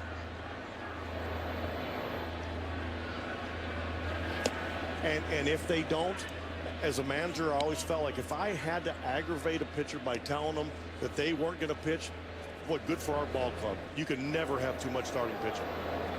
Well, one way to clear the traffic jam a little bit once Andy Pettitte is ready is to have Phil Hughes go to the bullpen, which he's done before, and he's been successful in doing it. The other way is they could possibly go to a 6-man rotation for a little while, which they did last year. And then after that, it'll probably shake itself out. Like Terry said, somebody might need a start or two off, tweak a hamstring. Somebody might end up with a little sore shoulder. You don't wish it on anybody. They hope they have too much. Remember last year when Phil Hughes came off the DL in early July, the Yankees actually sent Ivan Nova down to the minors, and he was pitching very well. I mean, he deserved to stay in the majors, but he had options. He was the odd man out, so he went down to the minors for 3-4 weeks, came back, and didn't lose again the rest of the season. And they had planned on bringing him up just for one start. He pitched so well, and their rotation was in shambles, they couldn't look their players in the eye and send him back to AAA. Abreu with the bouncer to first. There's one. Throw to second. There's two. Teixeira starts the double play. Remember, Mark Teixeira broke in as a third baseman with the Texas Rangers, moved over to first. He brought an unbelievable glove. He always had soft hands, and he always had a pretty good arm. It just wasn't real accurate.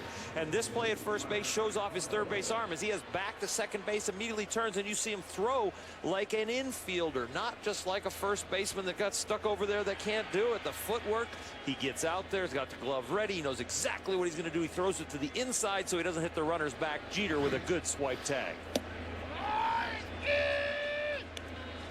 So 2 down in the inning after the double play. As mentioned earlier, Teixeira, a 4-time Gold Glove Award winner in his career.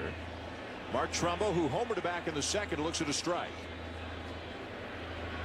And this will be out of play. 0-2. Let's go down to Buster Olney in the field now with more on Andy Pettitte. Guys, as you mentioned, Andy Pettitte throwing those 43 pitches today. He could be back May 5th, May 10th, somewhere in that range. Joe Girardi was surprisingly blunt yesterday when he was asked if some pitchers on the staff are auditioning for jobs in the rotation. He said, yeah, I think you could say that. Fly ball to left field. Gardner makes the catch up against the fence, and the inning is over. So things getting interesting for the Yankee rotation. Nova certainly doing his job here tonight. So listen up. Ford F-150 was just named Motor Trend's 2012 Truck of the Year. Know why? Well, here's your lesson of the day, pal. It's all in the name. Motor Trend. See, the Ford F-150 is the only truck out there with EcoBoost, which is a powerful motor that also delivers on the trend of excellent gas mileage. Got it? It's Truck of the Year 101, baby. Class dismissed. This is the future. This is the Ford F-150. So the conversation turned until the sun went down. Had many fantasies were lived on that day. Keep feeling fascination.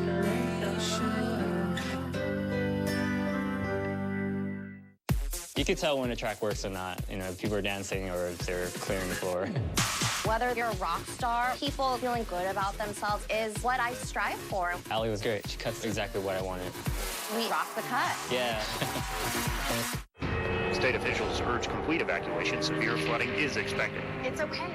We're ready. When the things that matter most are on the line, make sure we are too. The Storm Response Team at 1-800-SERVPRO. Like it never even happened. Auto Bliss. With Rent to Buy from Hertz Car Sales, you skip the lots and pushy salespeople. It's a fast, easy way to buy a used car. 3 days to try, zero pressure to buy. It's just another way you'll be traveling at the speed of Hertz. 5-1 Yankees. Time now for FaceTime, presented by Edward Jones. Buster Olney with pitching coach Mike Butcher between innings. Mike, what did you see in Jerome Williams tonight? He started out throwing the ball pretty good. Got a little passive in the strike zone. That leadoff walk, I think, to Gardner kind of led to some bad things that last inning, and really stopped controlling the count. So kind of caught up to him a little bit today. How do you figure you're going to handle the bullpen the rest of the night, knowing you have a long flight overnight, 4-game series coming up?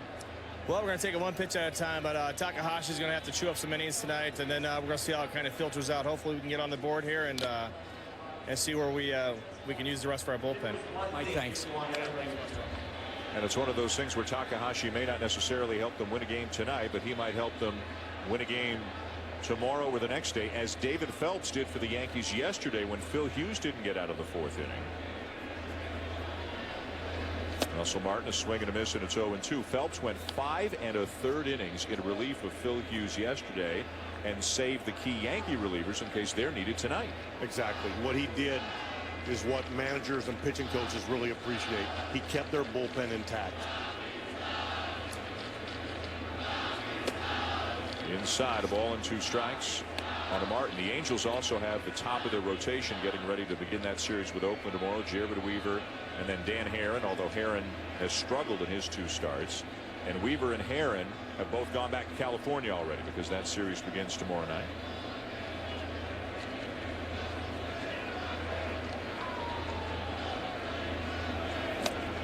And the best way to have a good bullpen is to have your starter go deep in the game.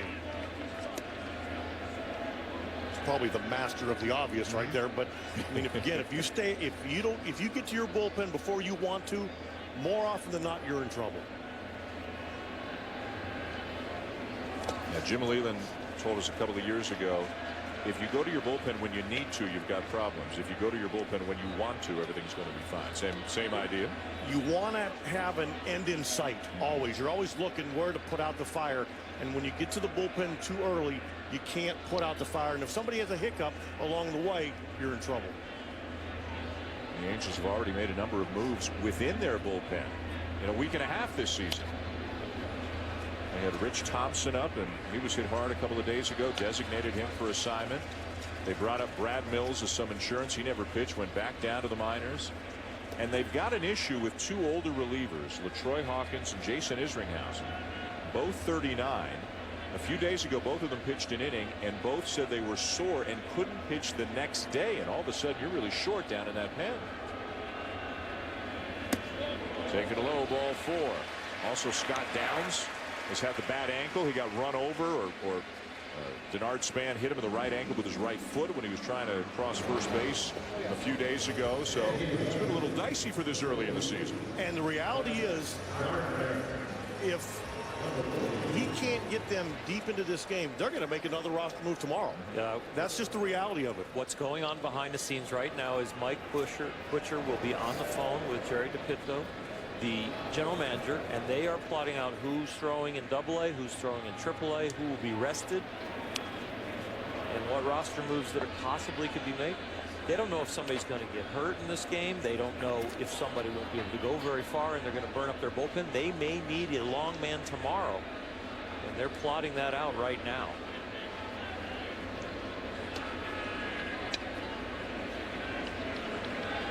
Brett Gardner walked and scored his first time up. The Yankees got 4 runs in the bottom of the 3rd to break the 1-1 tie. And they've got the leadoff man aboard here in the 4th. Shows bunt again. Bunts it foul again. It's 0-2.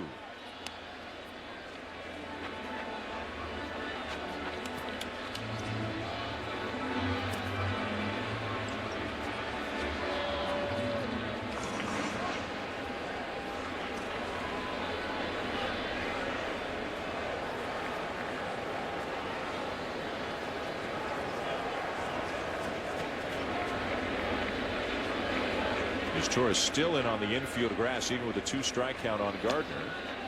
He takes it low.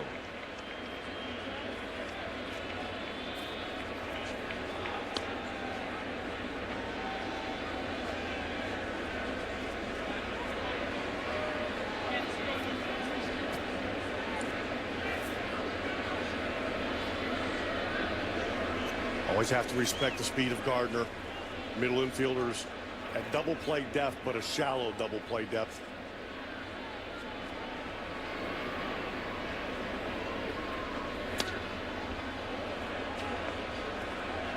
Brett Gardner is so important to this team. I mean, 49 stolen bases, and he's sitting at the bottom of the order. My goodness, he's just sitting down there waiting to cause havoc. Then he gets on, and you got Jeter behind him, and that's where the big innings start coming to play.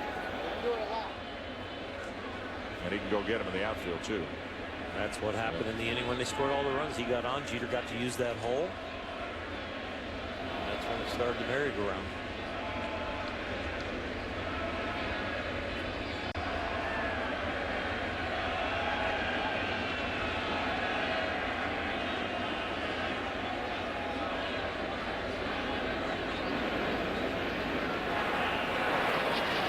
Runner goes, and it's sprayed foul by Gardner. Let's go down to Buster again. Gardner had been under the weather before. I asked him today, how you feeling? He said, oh, I feel good. I said, well, how were you yesterday? And he said, I died.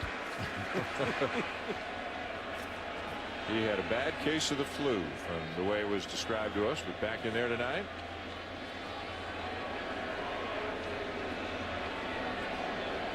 Takahashi on in relief of Jerome Williams, who gave up 5 earned runs in 2 2/3 in his season debut.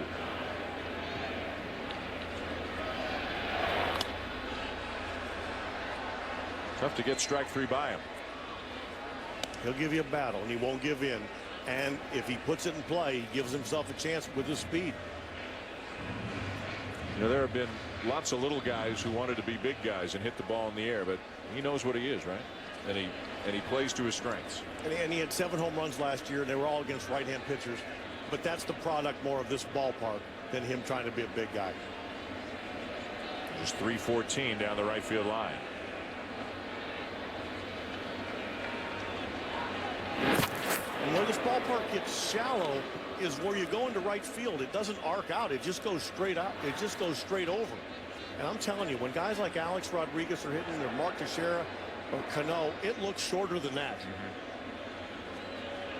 Certainly plays different than old Yankee Stadium. Base hit. Martin to second. Well, earlier today, in commemoration of Jackie Robinson Day, Major League Baseball and reviving baseball in inner cities, also known as RBI, they hosted a baseball and softball clinic right across the street from Yankee Stadium, on the site of the old Yankee Stadium, the baseball field in McCombs Dam Park. 200 young boys and girls from programs throughout the New York area participated. You saw Reggie Jackson was there. LaTroy Hawkins of the Angels is there. Pre-game ceremony again in commemoration of Jackie Robinson Day.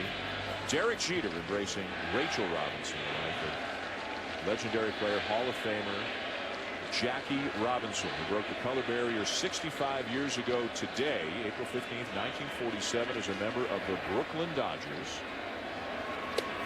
Jackie, by the way, played 10 years in the majors, all of them in Brooklyn. He was not a Los Angeles Dodger. He played from 47 through 56 in Brooklyn.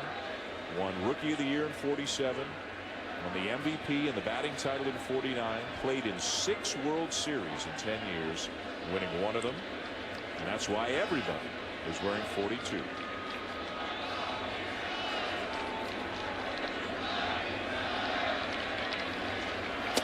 And from the video, from the footage you see, guys, it looked like Jackie Robinson just took base running to a whole new level when he was playing. He stole more bases in the 10 years he was in the majors than anybody else did during those 10 years. Stole home, made an art out of stealing home. You talk about a well-rounded athlete. Yeah. I mean, it's legendary what he did at UCLA. Lettered in 4 sports: baseball, basketball, football, and track. Was an All-American in football.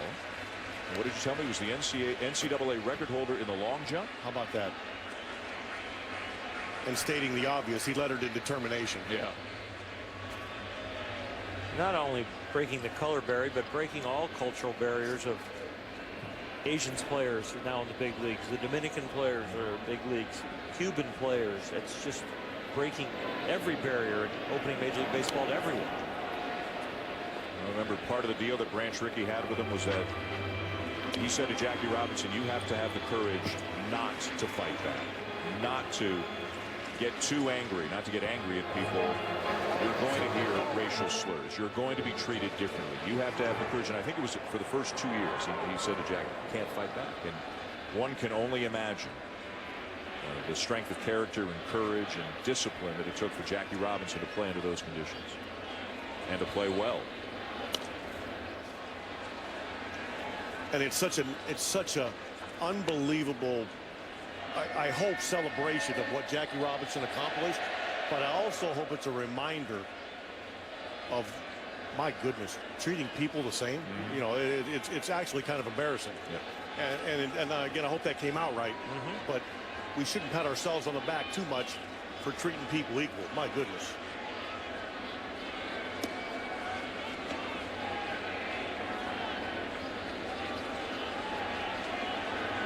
Jeter, the batter, with the runners at first and second. Nobody out. 5-1 Yankees in the bottom of the fourth. Jeter would ground out in the double already tonight. And Takahashi laboring as Williams did before him.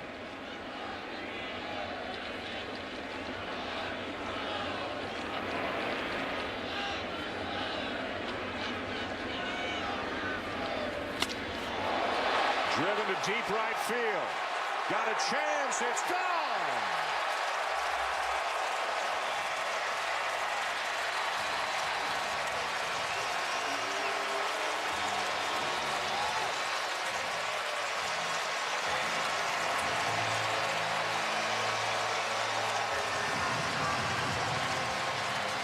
Second home run of the season for Derek Jeter, and the Yankees have blown it open. And Derek Jeter knows his swing, and he knows this ballpark so well. You just can't get the ball in on him enough. He can get his hands inside the ball and hit it out to right field in this ballpark. Look at that swing. And if you hit a ball like that to right field and it's an out, you come back and people say, hey, nice swing. But when you get rewarded like that, 3 RBIs, blew the game open, boy, that's beautiful.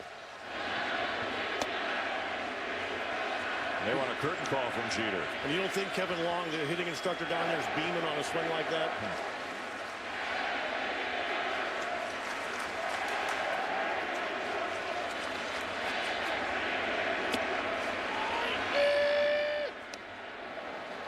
It was right around this time last year that everybody's talking about how he was going to have to change his swing.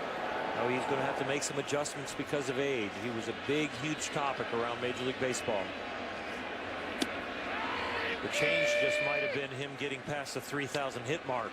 And once that pressure was off, something that he really didn't admit or talk about, his numbers really changed. You know, if you talk to Joe Girardi, I think he does feel that way.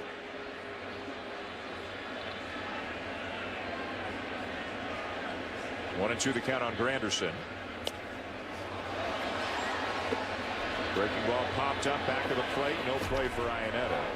But Joe Girardi said, now Derek Jeter will never tell you this, but that's why he hit better after that. He relaxed after 3,000. He got to stop giving interviews about himself. He got the pressure off his back. And July 9th is the date he picked up his 3,000th hit. He hit 338 the rest of the season. And he's off to a great start here in 2012. Granderson rips the ball to right field, but right at Torrey Hunter. One down. You know, you look at Derek Jeter and all his accomplishments. He's a lot of what's good in our game. He respects the game so much.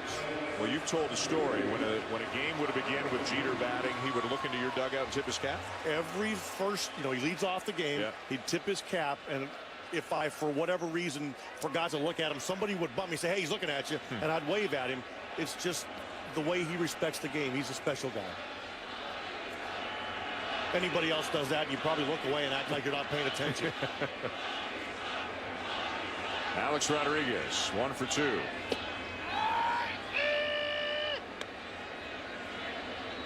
As an opposing team, the more Derek Jeter has to say about the outcome of the game, the worse shape you know you're in. 37 years of age, past 3,000 hits. 0-2 on A-Rod.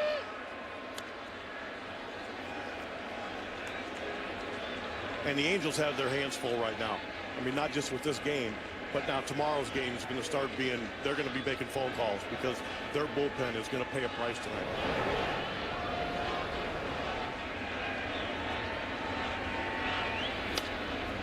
Not the start to the season the Angels envisioned. More excitement probably in their camp than just about anywhere else with the offseason acquisitions of Albert Pujols and C.J. Wilson.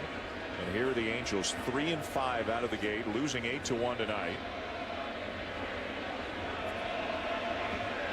Well, this is an outing where Takahashi is going to have to take one for the team. He might be out there for 60, 70 pitches, no matter what the score is. Oh, Jimmy Joyce wanted to call that so bad. He twitched a little. He almost pulled a hamstring.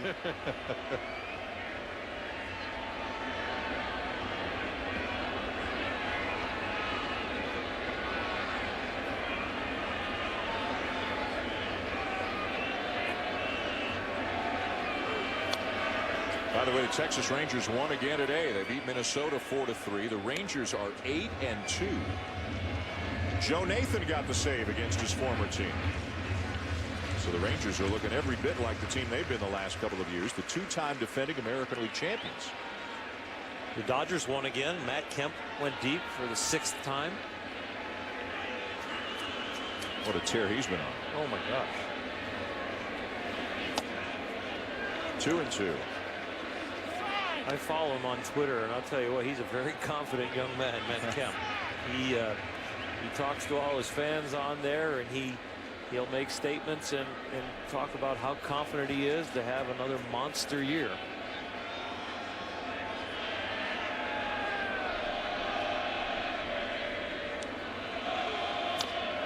A-Rod battling. Let's check out some of the big stories around the National League, and the Dodgers in the news with Matt Kemp and Andre Ethier both off to tremendous starts. The Dodgers are now 9-1. All of that against either the Pirates or the Padres, so the schedule will get tougher, but 9-1 is still 9-1. The Nationals are playing well, even though they've got some injuries to deal with. Michael Morse, Drew Storen, Steven Strasburg's been sensational, and tough news for the San Francisco Giants. Closer Brian Wilson done for the season. Now on a short, A-Rod finally retired. 2 down. For more, let's go down to Buster. Guys, you mentioned Steven Strasburg off to a great start, and you can see the conversation, the debate coming later in the summer as his innings counts go up. Now, the Nationals went into spring training thinking that they would limit Strasburg to something in the neighborhood of 160 innings, but he's already shown this year. He's one of the best pitchers in baseball with that unbelievable changeup. And on top of that, the Nationals have a chance to win this year. So if you're someone like a Davey Johnson, their manager, Mike Rizzo, their general manager, who said to me the other day, it's something you'll talk about, this will be a centerpiece of conversation the whole summer. Robinson Cano looks at a strike. Great point, Buster. Terry, I mean, you can imagine the conversations between manager and general manager if they're in the race and he's approaching that innings limit. You know, you get into the middle of August, and if he's the anchor to that staff, which we all think he is, and he's approaching 150, 160 innings, boy, what a tough decision, because if you're in position to win, everybody wants to win. And what do you tell your fans? It's so hard to just back off and go, okay, we're going to protect you, because this whole watching young pitchers' innings really came in vogue only in the last 7 to 10 years. Well, Cano had an odd reaction to that pitch, almost as if he expected it was going to be called a strike and was upset he didn't swing at it. Jim Joyce kind of gave him a funny look as he got out of the box. He's such a good hitter, he didn't like his take. He didn't keep his weight back, and he's mad at himself. Most guys are just happy they didn't swing at that.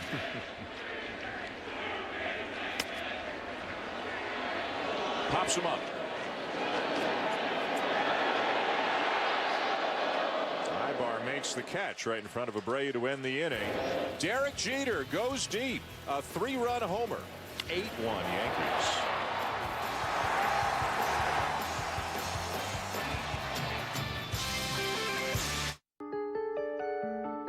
To hold a patent that has changed the modern world would define you as an innovator.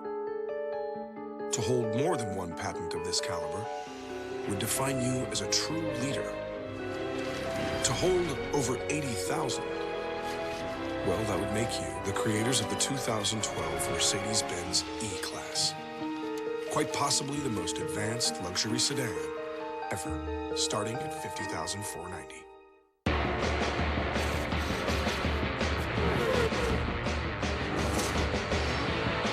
At Goodyear, everything we've learned making these tires inspires what we roll into yours. Goodyear, more driven. If you believe the Mayan calendar, on December 21st, polar shifts will reverse the Earth's gravitational pull and hurtle us all into space, which would render retirement planning unnecessary. But say the sun rises on December 22nd and you still need to retire? TD Ameritrade's investment consultants can help you build a plan that fits your life. We'll even throw in up to $600 when you open a new account or roll over an old 401k.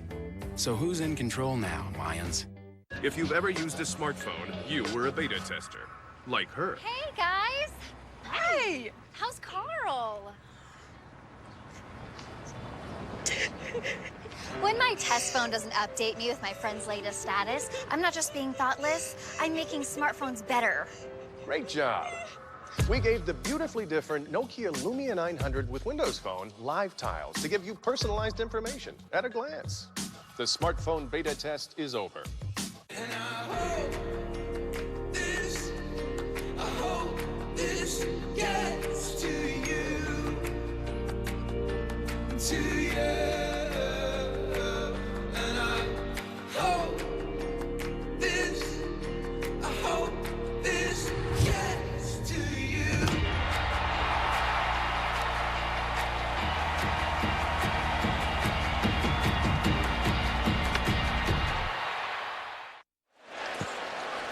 Welcome back to Yankee Stadium. Dan Shulman, Terry Francona, Oral Hershiser, Buster Olney. Sunday Night Baseball on ESPN. 8-1 Yankees. As we go to the fifth inning, Ivan Nova facing Meiser Izturis. Nova through 4 innings, a run on 5 hits. He has struck out 6.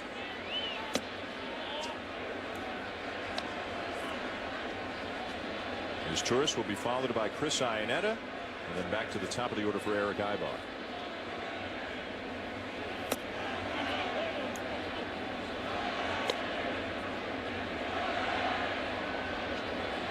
And Nova's had a long time watching his guys score a bunch of runs. There he reeled it back in. You sit a long time, you hop out of the dugout, you do everything you can to get loose. Sometimes you try to even steal a couple extra pitches in between innings to get loose. But no matter how loose you get, sitting there can ruin your rhythm for a little bit. You come out with a different energy level, and you've got to find it real quick. Missed up and away, ball 4. Time now for FaceTime, presented by Edward Jones. Buster Olney with Joe Girardi. Joe, last year Derek Jeter got off to a slow start. This year, starting off great. What's the difference in your mind? You know, I think getting by 3,000 hits. You know, I think the focus at the beginning of the year was, you know, when was it going to happen, and was it going to happen at home, and what date? And everyone was trying to figure out, were they going to have a ticket for that day? And I think all the attention started to wear on him. And I think once he got by 3,000, he's been a totally different guy. You had contributions tonight out of Mark Teixeira, Alex Rodriguez, Robinson Cano. How much does it mean to have a game like this? Well, I think it's important because we need to get these guys going, but I don't make too much of 30 at-bats. I mean, it's a long year where they're going to get 600 at-bats, but it always feels good to contribute. Joe, thanks. Joe Girardi with Buster Olney between innings. Chris Iannetta, the batter now against Nova.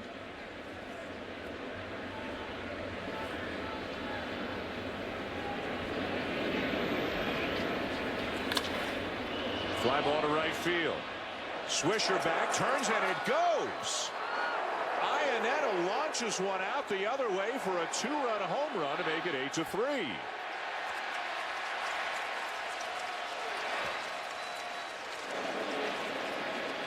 And again, a ball that off the bat, guys, did not look like it would leave a lot of major league ballparks, but here in right field, this park gives up a lot of home runs. And Dan, that's exactly the area we're talking about earlier.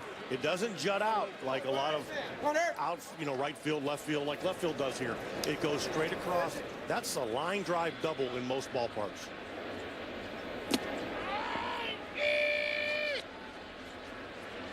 Now, great swing. But it's still, again, this ballpark in right field plays so small. Good curveball. 314 down the line, and it goes out to 385. But the 385 marking is way out in deep right center field, like way towards straightaway center. Swing and a miss, and Ibar has gone one down. Well, and a good way to look is look at the right fielder if we have that overhead view, and look at the left fielder, and look how much distance from the wall to where they're playing. I mean, the right fielder is probably 20 feet, 25 feet from the wall, and in left field, you're probably 50 or 60. Probably only about 345 feet maybe to the wall where that ball went out off the bat of Iannetta.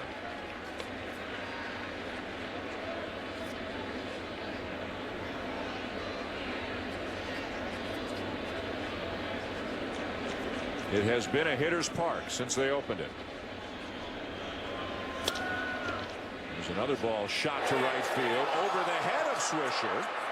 Kendrick is on his way to second base and beats the throw. Second hit, second extra base hit of the night for Howie Kendrick. Long rest for Nova. Makes a mistake.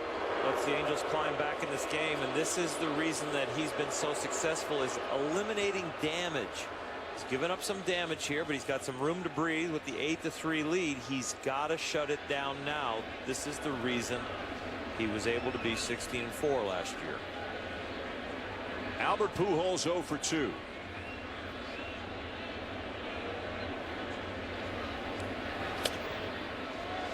Well, we talk all the time about how an infield shifts, Terry, with a big, strong left-handed batter up. What we're seeing here is a little bit more unusual. And you don't see this very often. No.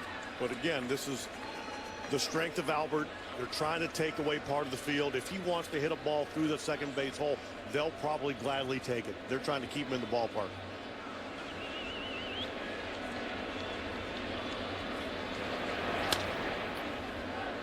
And you can tell by Albert's approach, he is not going to change that approach because of the way they're defending him.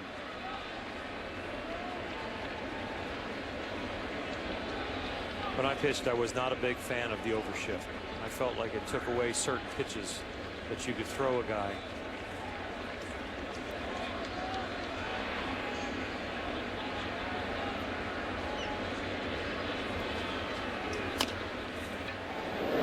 Weak ground ball to third. And Pujols retired again. Now 0 for 3 tonight as Kendrick holds his ground at second with 2 down. Oral, to your point, we always went to our pitchers and the guys that we were going to shift like that. We talked to our pitchers first just to make sure they were comfortable, because you don't want to do something and put your pitcher, you think you're helping them and you're actually hurting them. You know, in our pitchers meetings when I was with the Dodgers and with the Indians and stuff, you get to a point where you're pitching to the defense instead of pitching to the hitter, and you want to make sure your pitchers are comfortable with the defense so that they are, the way they're going to attack the hitter, the ball's going to probably end up there, that you are in the right place. So if you've got a veteran pitcher, opinionated, stubborn guy, let's just call him Bulldog, okay? And you've got a manager, would you guys argue about the defensive alignment sometimes? I don't know if we'd argue about it. We'd discuss it for sure. But who wins if you disagree? Depends on who the manager is and depends on who the pitcher is. I would defer to the pitcher. Again, the last thing I want is a guy out there pitching and not being comfortable.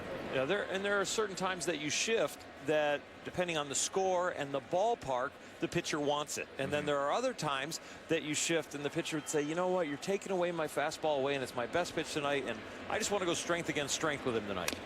Would you ever, Oral, when you were in the game, turn around and subtly tell an infielder, move this way or move that way? For sure. And I do it with my eyes. And a lot of times, especially in an 0-2 or 1-2 count, when you know you're going to make a pitch, and you're not only going to make a pitch to the glove, but you're going to make a pitch to the glove or off the plate, and you know the hitter can only do one thing with it, which is to jab it to the opposite field, then you're going to protect yourself by moving your second baseman or shortstop, depending on if it's a right-hander or left-handed hitter. 2-2 now on Torrey Hunter. The worst thing you can do is to throw that setup pitch, the fastball away 6 inches off the corner to set up the next breaking ball, and have a hitter make an emergency swing and squeak it through the opposite side, and you go, oh, if I just moved my hitter there, I knew I was going to throw that fastball there. I knew I was going to miss. I didn't know this guy was going to reach out there and just flick it over there. And so you protect for that one time. Strikeout number 8 for Ivan Nova. He does give up the home run to Chris Iannetta. The Angels get a little closer, but they're still trailing 8-3, going bottom 5 here at Yankee Stadium. I just want to give her everything. 3 words, Dad. E-Trade Financial Consultants. They'll hook you up with a solid plan. Wait a minute. Bobby? Bobby, what are you doing, man? I'm speed dating. Get investing advice for your family at E-Trade. BCS arm switches on. The Crossover. A rolling embodiment of compromise. We can save it. We have the technology. Capable of building a crossover worth driving with breakthrough fuel efficiency. The all-new Mazda CX-5 will be that crossover. Better, stronger, smarter. We build Mazdas. What do you drive? Once they've outgrown their toddler seat, they're still not ready for adult safety belts alone. 4'9" is the magic number. Until then, kids need a booster seat. Make sure your little pumpkin gets there safely. Visit boosterseat.gov. Now. Only Taco Bell can take real nacho cheese Doritos and turn them into the shell of a Taco Supreme.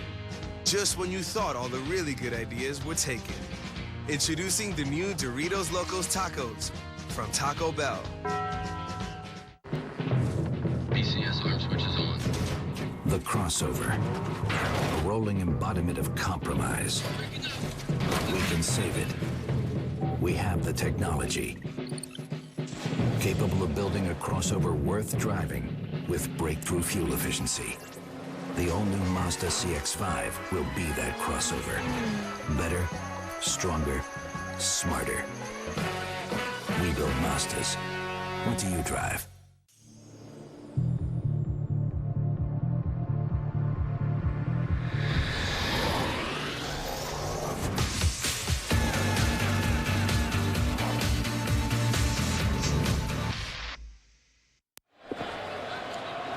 Welcome back to the Bronx. Sunday Night Baseball on ESPN. An 8-3 lead for the Yankees over the Angels as we go to the bottom of the 5th. Mark Teixeira turns around to bat from the right side against the left-hander Hisanori Takahashi. Teixeira tonight, a walk and an RBI double. He'll be followed by Nick Swisher and then Raul Ibanez.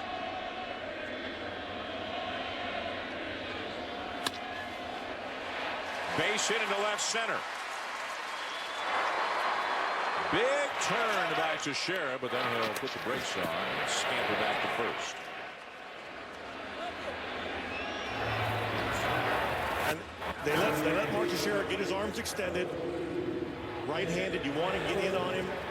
You let the big guy get his arms extended, and he hits it hard.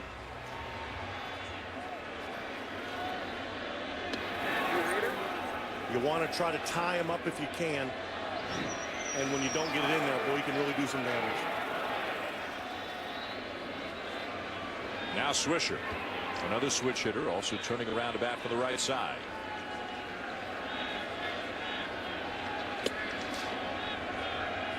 You know, and by the Angels scoring a couple runs, it puts Mike Scioscia in a little bit of a predicament. You want to save your pitching. Your guys are showing that they're going to stay in the game and, you know, put some runs on the board. This is a tough time to manage. Getting a bind.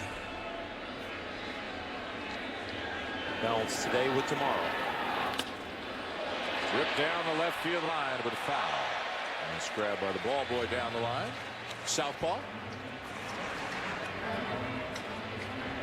Good grab. How do you like his technique here, Terry? You know, he's getting out of the way, though. He didn't trust those hands. Just in case he was getting out of there. Very rarely do you see a left-handed thrower on the left side of the infield. That's a great point. He's got that helmet on for a reason. Runner goes. Throw down, not in time. I don't know if we would have seen that at 8-1, but at 8-3, we do. I don't think the game's so far out of whack, but I'll guarantee you about 50% of each bench right now is getting a personality about that stolen base. Some guys will comment on it and say, you know, let's not play in that part of the game yet. Try and slug your way to some distance. Terry, was there an unwritten rule in your clubhouse? No, and you know what? I always felt like it wasn't our obligation to keep the game close for the other team. Now, you certainly don't want to ever embarrass somebody, but all they're trying to do here is win. Especially in this ballpark, the American League, no DH. You've got offenses that can really slug it out. And there's a lot of baseball to be played. But as the manager, the one thing you always have in the back of your head is if you do have somebody run and one of your guys gets plunked and he gets hurt, you bear that responsibility.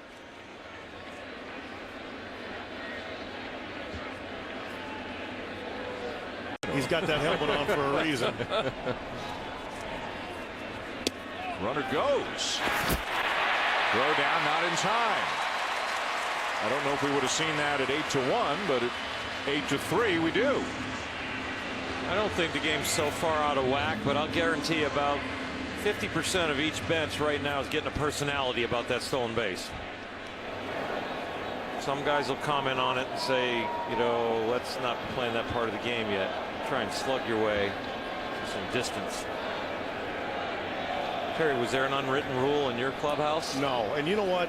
I always felt like it wasn't our obligation to keep the game close for the other team. Now, you certainly don't want to ever embarrass somebody, but all they're trying to do here is win.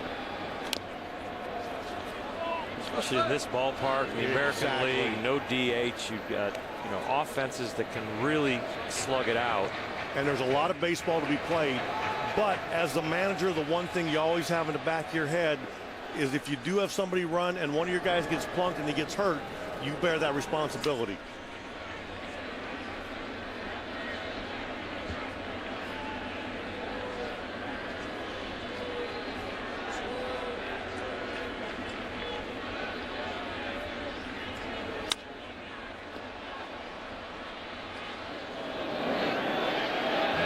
Up to short. Swisher retired.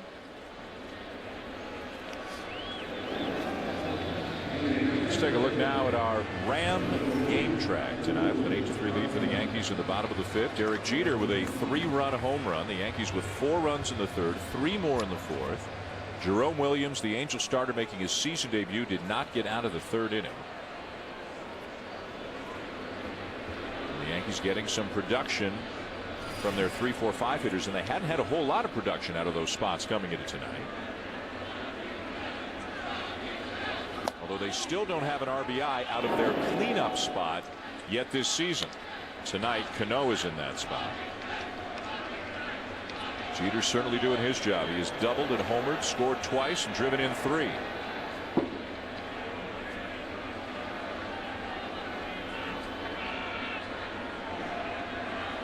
Ibanez 1 for 2 and a called strike. And Takahashi's just about got to be at this pitch limit. I mean, with the right-hander coming up next, I would not be surprised to see Mike Scioscia go out there and make a switch. Not just for the right-handed matchup, but just to get him out of the game.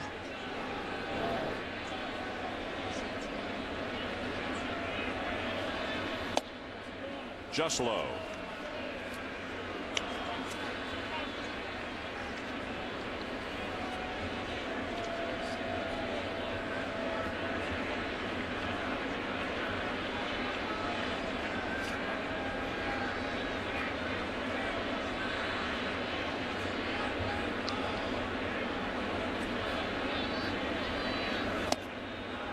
Swing and a miss, 2-2.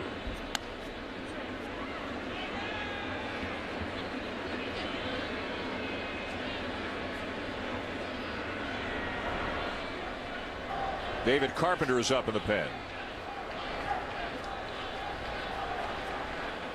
Like everybody, wearing 42.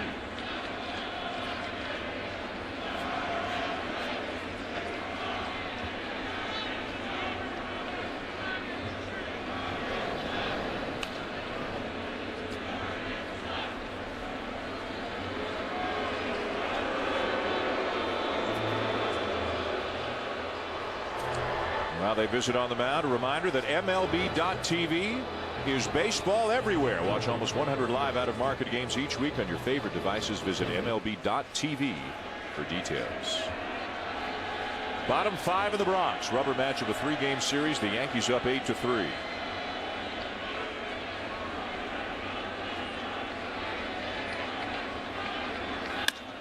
Ibanez hits it sharply out to the second baseman Kendrick, who makes a good play to get him by a half step.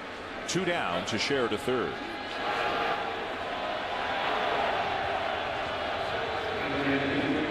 And Mike Scioscia has made the move. Angels going to the pen again.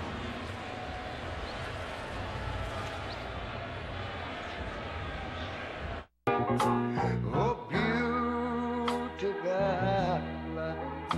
far spacious skies, far amber waves of grain,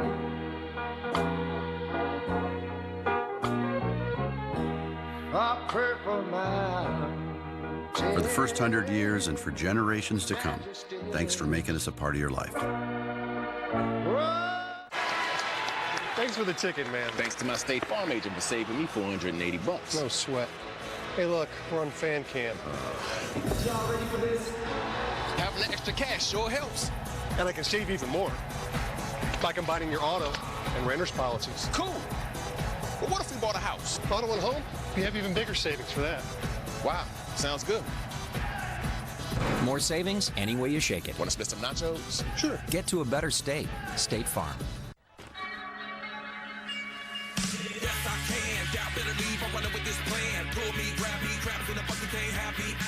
Landed on the surface of the moon. Oh, you like that gossip? Like you the one drinking what God said. I got a word for your tongue. How many rolling stones you want? Yeah, I got a brand new spirit speaking and it's done. Woke up on the side of the bed like I won. Talk like the wind in my chest to that sun. G5 in the US to Taiwan. Now who can say that? I wanna play back. I got a feeling it's a rap. ASAP.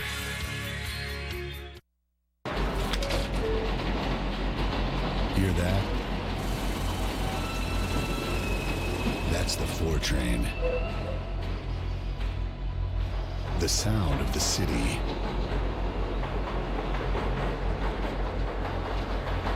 The sound of tradition.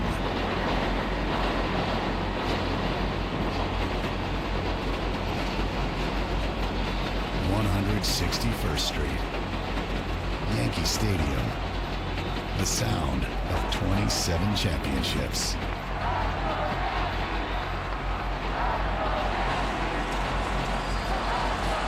And that's where we find ourselves here tonight as the 4 train rumbles by in the Bronx. Not sure D. Wade and Tim Tebow took the 4 train out here. They probably found a different mode of transportation. The Yankees leading the Angels 8-3 in the bottom of the 5th. New pitcher for the Angels, 3rd pitcher of the night. Rookie right-hander David Carpenter, who made his major league debut here in this ballpark on Friday, tossing a scoreless inning. Last year split his time between single A and double A.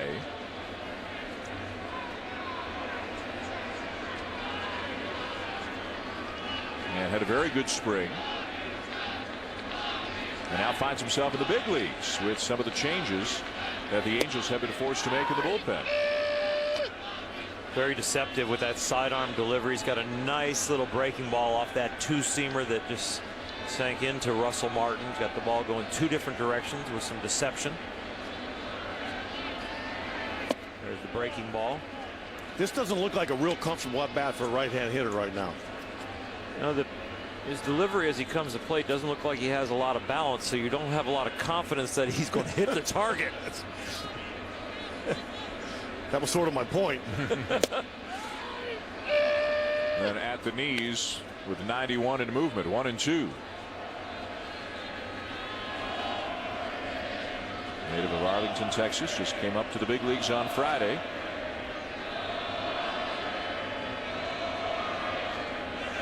Wow, big sweeping breaking ball. You know, they make the light plastic glasses now, and you get a really big prescription with real thin lenses. You might be better off to go back old school with the Coke bottle lenses just to scare the hitters like he can't see the signs or the plate.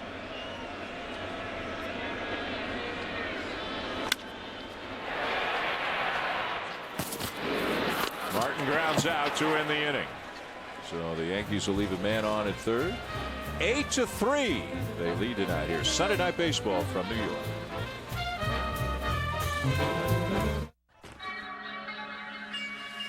Yes, I can. Doubt better leave. I'm running with this plan. Pull me, grab me, traps in a bucket, can't have Landed on the surface of the moon. Oh, you like that guy? I feel like you the one kicking what God feel. I got a word for your tongue. How many rolling stones you wrong? Yeah, I got a brand new spirit speaking and it's done. Woke up on the side of the bed like I won. Talk like the wind in my chest to that sun. G5 giving you US to Taiwan. Now who can say that? I wanna play back. I got a feeling it's a rap. ASAP. Hit the road, Jack. Don't come back no more, no more. Want your weeds to hit the road? Hit them with Roundup Extended Control. One application kills weeds and stop new ones for up to 4 months. Roundup Extended Control. How could switchgrass in Argentina change engineering in Dubai, aluminum production in South Africa, and the aerospace industry in the U.S.? At T. Rowe Price, we understand the connections of a complex global economy. It's just one reason 75% of our mutual funds beat their 10-year Lipper average. T. Rowe Price. Invest with confidence. Request a prospectus or summary prospectus with investment information, risks, fees, and expenses to read and consider carefully before investing. On April 27th, Edgar Allan Poe, you're the inspiration of a horrendous crime. every tale by the original master of horror 4 people are dead. The killer's taunting us. will be brought to life. The Raven, rated R.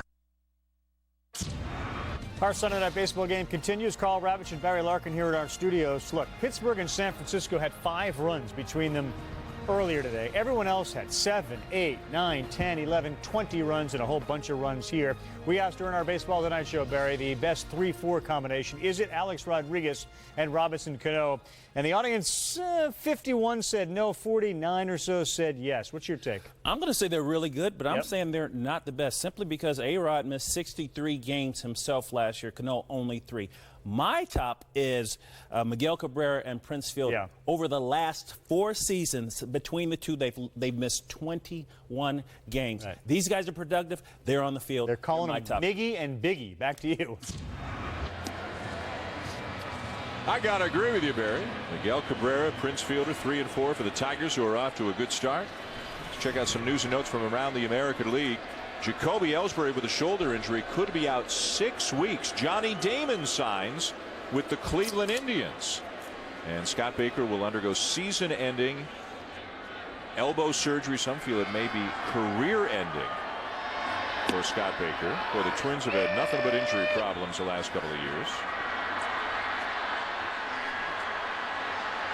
Ivan Nova pitching into the 6th inning with an 8-3 lead over the Angels. Vernon Wells 1 for 2 leads it off.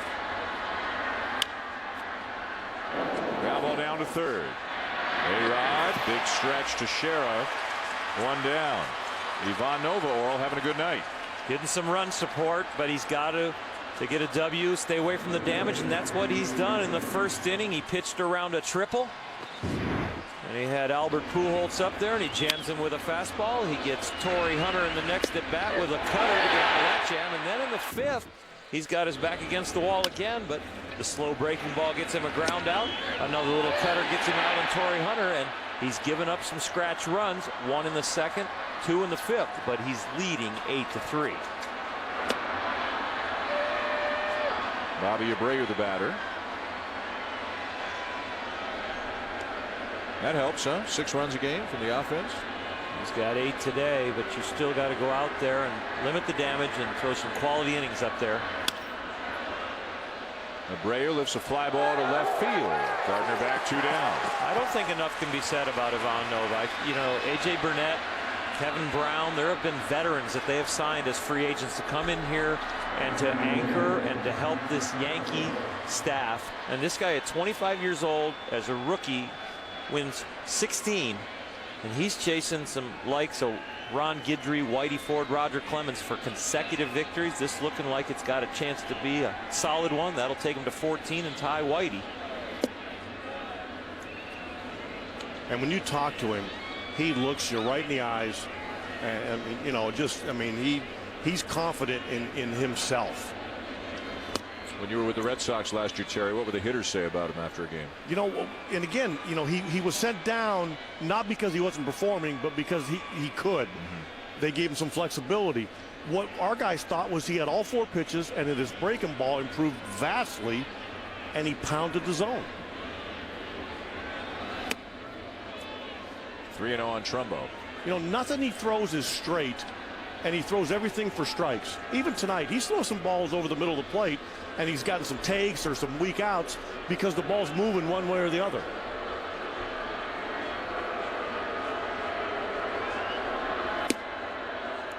Walks him on 4 pitches. Second walk given up tonight by Nova. Let's go down to Buster.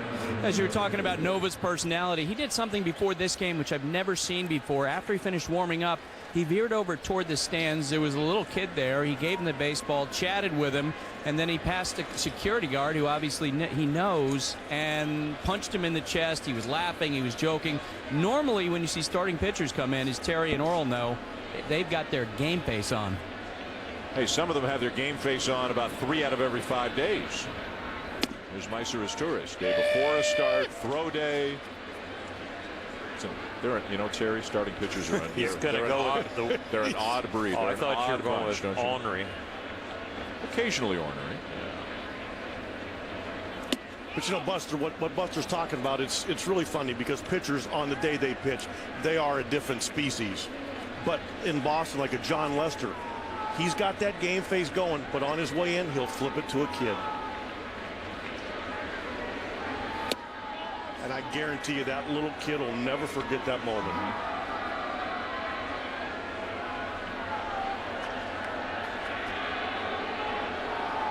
These guys, these young Yankee fans having a good old time here with the ballpark tonight. 8-3, home team winning. Nova losing his command of the strike zone, though. 3-1 the count. Just walked Trumbo on 4 pitches, now falls behind Izturis.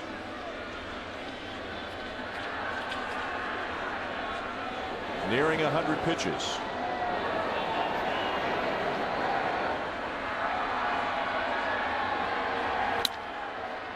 To right field. Over the head of Swisher and off the wall. Trumbo around third. In to score on the double. 8-4.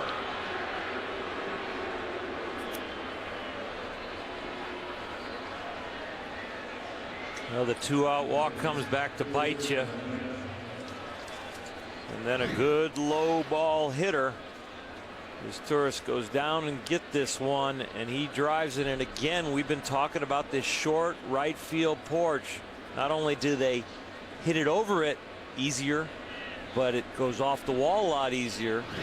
And it really gives you a chance to have some good offense if you can hit the ball to right field here. Corey Wade is up in the Yankee pen. Larry Rothschild, the pitching coach, out to the mound. ESPN's coverage of Major League Baseball continues both tomorrow and Wednesday. At 7 Eastern tomorrow night, it'll be the Minnesota Twins right here in the Bronx to take on the Yankees. And then Wednesday night baseball, also at 7 Eastern over on ESPN2, the Texas Rangers taking on the Boston Red Sox. Monday night baseball presented by USAA. Wednesday night baseball at 7 Eastern on ESPN2. Both games can also be seen on ESPN3 and also live on the Watch ESPN app. Chris Iannetta, the batter, takes inside, ball 1. You know, we've talked about Yankee Stadium and how it's benefited the Yankee hitters. But you got to remember, the Yankee pitchers have to pitch here too, and they've actually put up a pretty good earned run average, you know, last couple of years. Last year they're 4th in the league, and that's pitching in this ballpark, 81 games. They've done a terrific job.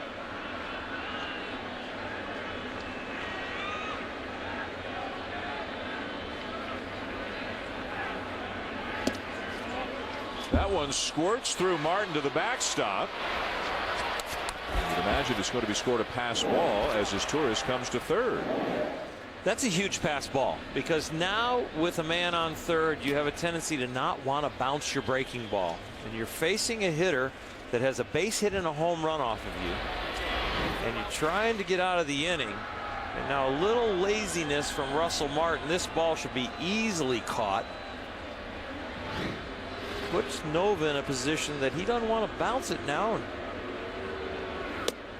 See, if I'm the catcher right there, I make a trip to the mound and make everybody here think that I got crossed up.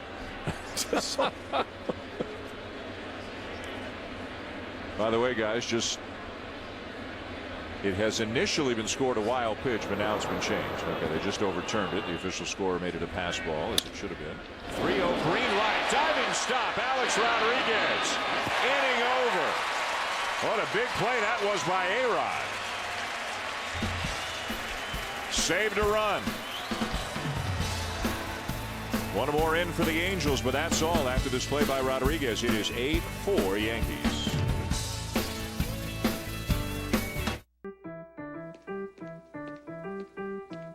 Let's talk about the typical financial consultation when companies try to sell you something off their menu instead of trying to understand what you really need. At Charles Schwab, we provide a full range of financial products, even if they're not ours, and we listen before making our recommendations so we can offer practical ideas that make sense for you. So talk to Chuck and see how we can help you, not sell you.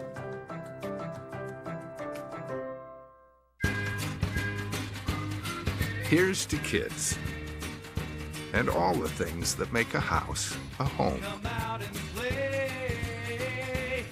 Coldwell Banker, where home begins. At home, you play a lot of roles. Mom, computer's broke. Where's IT, Mom? She quit. Even with technology, it's all you. That's why you've got us. Get up to $200 off select computers. Staples, that was easy. Let's play indoors this weekend. All we need is a couple of gallons of our hardest working paint from the Get It Done place that gives us more top-rated brands than anywhere else. At prices that won't shake up our budget. Let's make a one-wall statement or tackle a total room takeover with paint that'll get the job done in fewer trips up and down the ladder.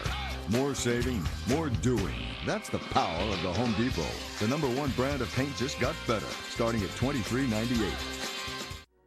When we got married, I had 3 kids, and she became the full-time mother of 3. it was soccer and ballet and cheerleading and baseball. Those years were crazy. So as we go into this next phase, you know, a big part of it for us is that there isn't anything on the schedule.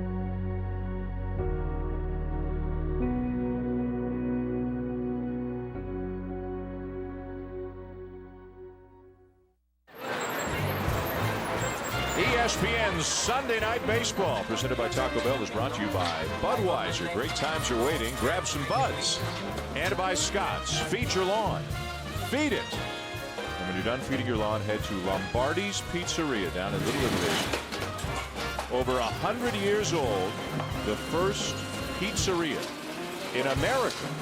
You ever been to Lombardi's? I don't think so. Bulldog? Nope.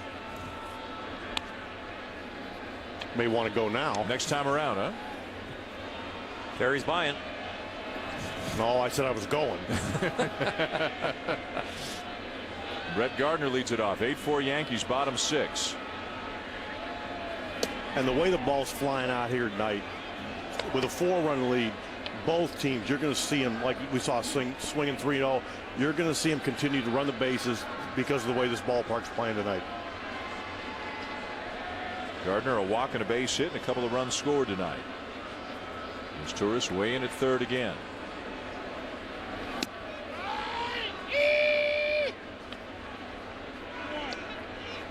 Doesn't look like that comfortable of an at bat even for a left-handed batter up there with Carpenter's arm action and movement. A lot of arms and legs coming at you.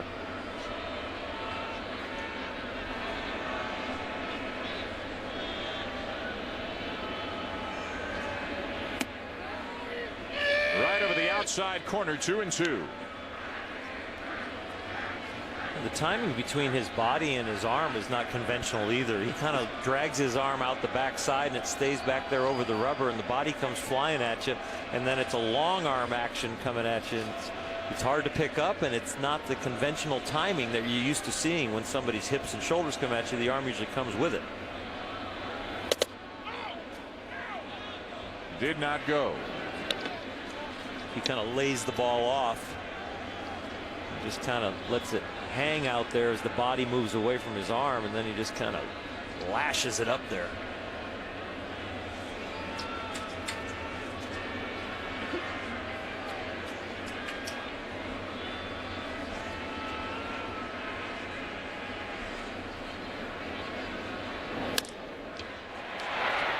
One hop to second.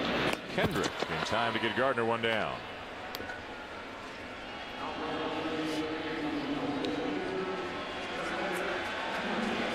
Derek Jeter coming up 2 for 3, including a home run his last time up. Lifted it into about the third row of seats in right field. As we mentioned, this ballpark, especially to right field, it is a hitter's park. A lot of home runs hit in this ballpark. Second home run this season. As you can see, he is well ahead of his pace from a season ago.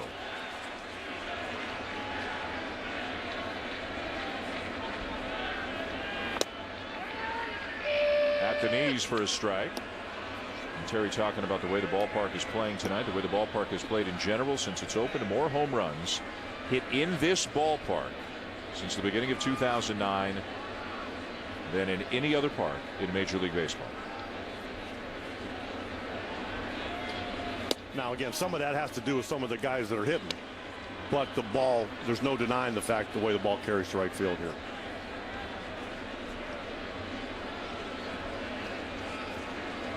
That guy's good for a few. That guy's good for a few.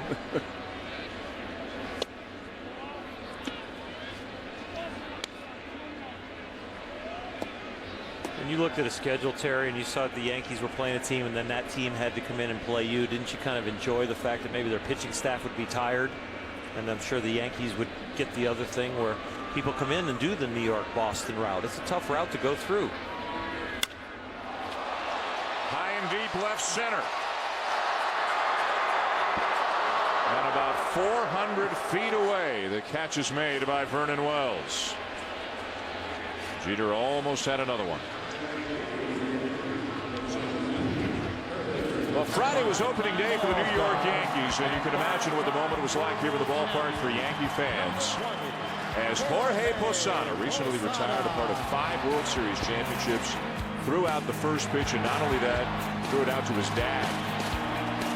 Racing former teammates, 5-time All-Star, career numbers 275 home runs and over 1,000 RBIs. What do you think about him managing across the diamond from him the last 8 years? You know, he was such a mainstay. You know, he caught so many years, and then they worked him into the DH part, and he struggled so much last year early.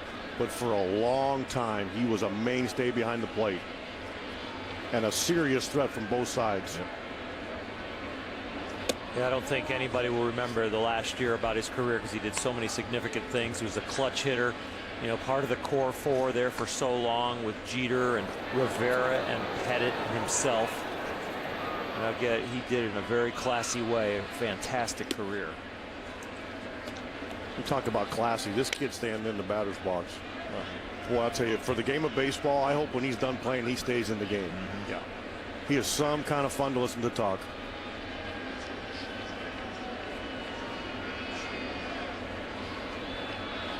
Outside, 3 balls and a strike on to Granderson. He was classy before he got here, but now to be around Mo Rivera and Derek Jeter and to really see them handle this spotlight in New York, and now the great year he had last year, now he's in the spotlight. He's got great teammates around him too. And Granderson draws a 2-out walk. Granderson also going the extra mile here on Jackie Robinson Day around the majors, as he has written the number 42 on the back of his cleats. There it is. More than written. Got the logo stitched onto the back of his cleats, and Granderson is going to auction off those shoes for his charitable foundation. For the Jackie Robinson Foundation. Granderson, a tremendously interesting guy to talk to, not just about baseball, about anything, and has really become a superstar over the last couple of years. And the Yankees at some point, and even the Yankees have to make financial decisions, believe it or not. Of course, they're paying Alex Rodriguez a ton of money, and Mark Teixeira, CC Sabathia, but Granderson and Cano are the 2 guys right in their prime right now, who at some point the Yankees are going to have to deal with. And there he goes. Pitch outside, throw down, the tag, and they got him. Iannetta throws out Granderson to end the bottom of the 6th. The Yankees still lead 8-4.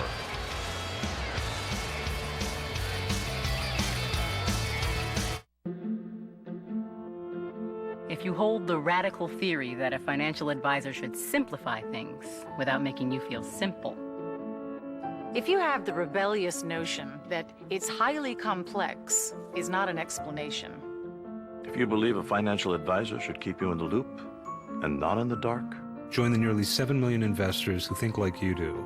FaceTime and Think Time make a difference. Join us. At Edward Jones, it's how we make sense of investing. At Residence Inn, you have room to spread out, room to chill, and room to unwind. Because it's not a room, it's a residence. Violet, will you marry me? From the producer of Bridesmaids. I got a job in Michigan. We'll just put off the wedding. On April 27th. You quit your San Francisco job to move to Michigan.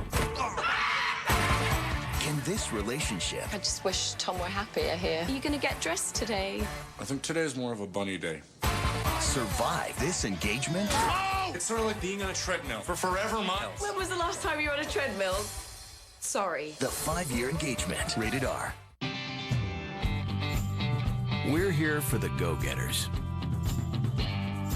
The heroes of the long haul and always on call. For over 50 years, go-getters have been going to O'Reilly Auto Parts because we're here when they need us, doing whatever it takes to help them get what they need and get back on the road. Turning that problem into a problem solved. O'Reilly Auto Parts. Better prices every day. Car formation. Only Hertz gives you a car formation. Hey, this is Challenger. I'll be waiting for you in stall 5. It confirms your reservation and the location your car is in the moment you land. It's just another way you'll be traveling at the speed of Hertz.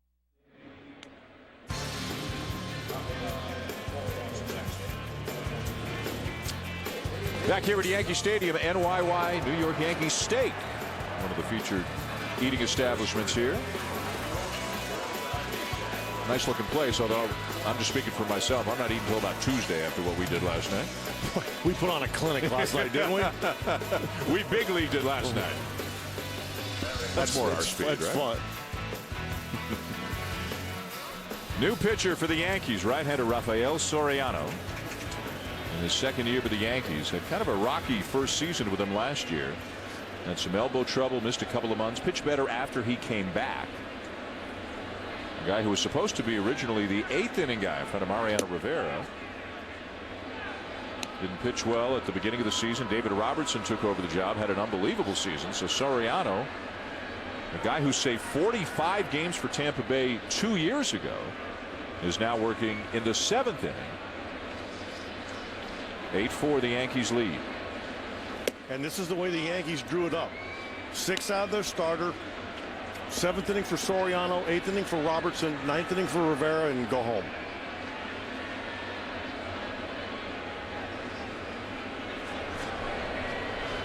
Rivera maybe needed a little bit later tonight. As Ibar kind of bluffs another Butcher Boy attempt, takes a strike. 2-1. He's checking out the strike zone right now with Jim Joyce. Ibar 0 for 3 with a couple of strikeouts. Alex Rodriguez was close before. He is closer now. 3-1. You start that close and then you see the bat start to come down like a bunt or a slash. You are really close. When that ball enters the strike zone, he could be 60 feet away. Ball 4. Ivan Nova tonight goes 6 innings, gives up 4 runs on 8 hits, walks 2, strikes out 8, looking for his second win of the season as Joe Girardi surveys the situation.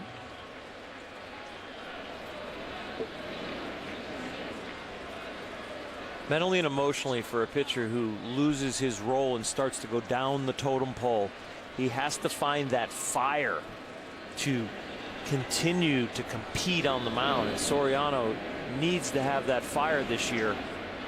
knowing that he probably won't end up, of course, in the 9th inning, probably won't get the 8th, and this is going to be his role, and he's going to have to concentrate and really be productive. You have to accept it mentally and emotionally, then it triggers the competitive spirit again.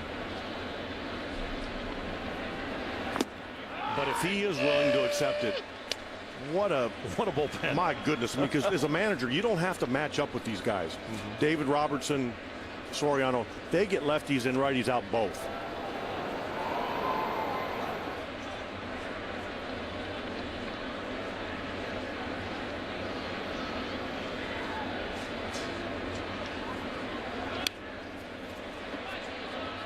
It's the bunt down, tough play, and safe at first is Kendrick. Ibar takes second, a bunt single for Howie Kendrick. And that'll put 2 men on with nobody out, with Albert Pujols coming up.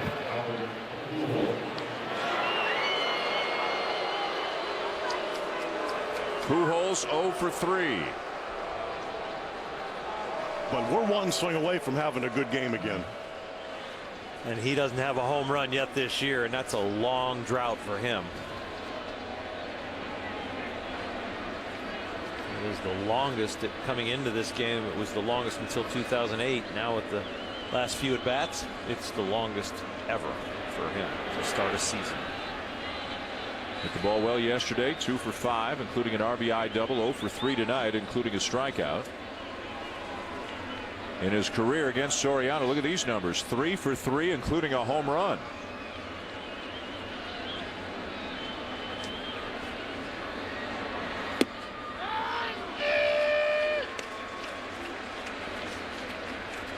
It was 8-1 a couple of innings ago, and it looked like the game was kind of in cruise control, and that the Yankees would coast the rest of the way, but the Angels got 2 in the 5th, 1 in the 6th. Now threatening in the 7th. Out of play 0-2. It's going to be interesting to see if Pujols hits a ground ball to the left side. Are they going to be able to get the ball to Cano from where he's positioned to turn a double play? And with Kendrick's wheels at first, he's going to be on him in a hurry. I mean, Robinson Cano is coming from a different direction.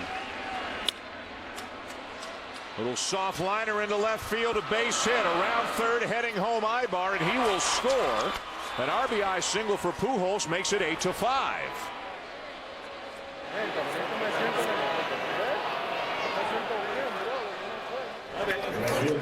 We talked to Mike Scioscia before the game. He made a comment about Albert Pujols knows what he's doing in the batter's box. He's such a professional hitter. He's not hitting for power right now, but he gets the job done for the team by staying on that breaking ball and giving himself a chance and just making solid contact off the end of the bat and dropping a line drive in there. Did not come out of his swing to try and hit the home run. He tried to just get a base hit with the 2 strikes. Torrey Hunter looked like he just came out of his swing a little bit to hit a home run right there. Torrey Hunter was trying to tie the ball game with 1 swing. A little different 2-strike approach compared to that first pitch. You're trying to ambush the pitcher. 3 strikeouts tonight. As you can see, going back to yesterday, he struck out in his last 6 at bats. And David Robertson getting up in the bullpen. They go right to hit. They go right to, if they get in trouble, they go right to Robertson. They don't mess around trying to bring a lefty in for Abreu because the Angels can pinch hit. They'll go right to Robertson. Big swing and a miss, 1-2. What a year he had last year. And he started out slow, and you combine that with, I mean, at the end of the year, his numbers were like watching a video game.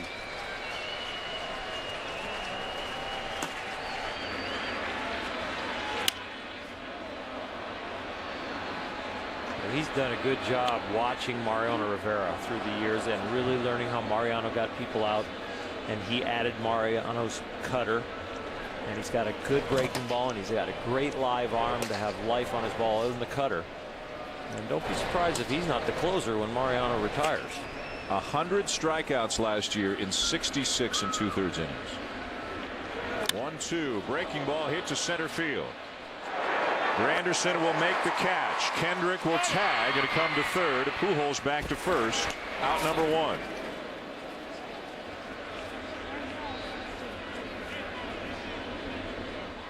And little things like that, Kendrick tagging up, may go unnoticed. But now, Vernon Wells, it's a ground ball. If they're not able to turn 2 and they get this other run, now they're only down 2. Well, that's a lot. Being down 2 is a heck of a lot better than being down 3. Anytime anybody gets on, you got the tying run coming to the plate. It's a big difference.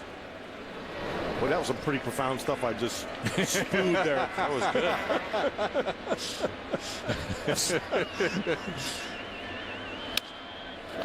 Line to third. And diving back in safely at first is Pujols. Alex Rodriguez making the catch. Wells denied. 2 down.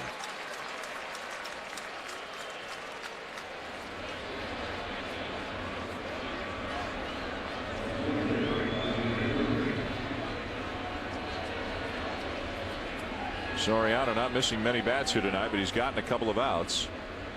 1 out away from getting out of it. The batter is Bobby Abreu, 0 for 3. And New York has lefty righty in the bullpen, but if Joe Girardi makes a move, I wouldn't be surprised if he goes to the right-hander and lets him face Abreu. Left-hander is Boone Logan. Angels are just 1 for 9 tonight with runners in scoring position. The one being the base hit this inning by Albert Pujols.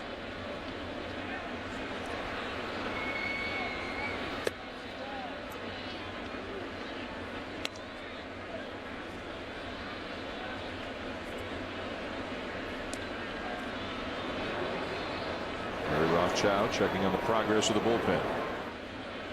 2 in the 5th, 1 in the 6th, 1 here in the 7th. The Angels chipping away. 2 balls, no strikes on Abreu. The short right field porch. Abreu having a man on first to be able to use this hole. Don't be surprised if he doesn't try and pull this ball right here. Look for something on the inner half. Use the short outfield porch and the man on it first in the hole.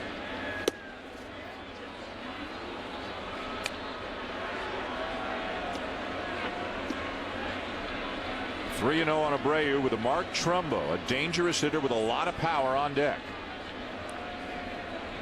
He's already homered in this game.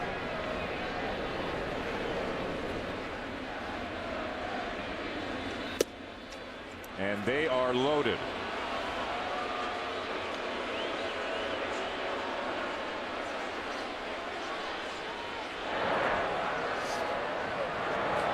Joe Girardi on his way to the mound. Soriano could not get out of the inning. Robertson and Logan looking on from the pen.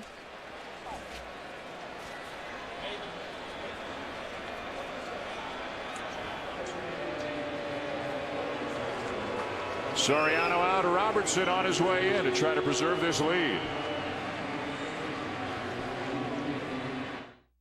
Picking a wireless network is a lot like picking a team.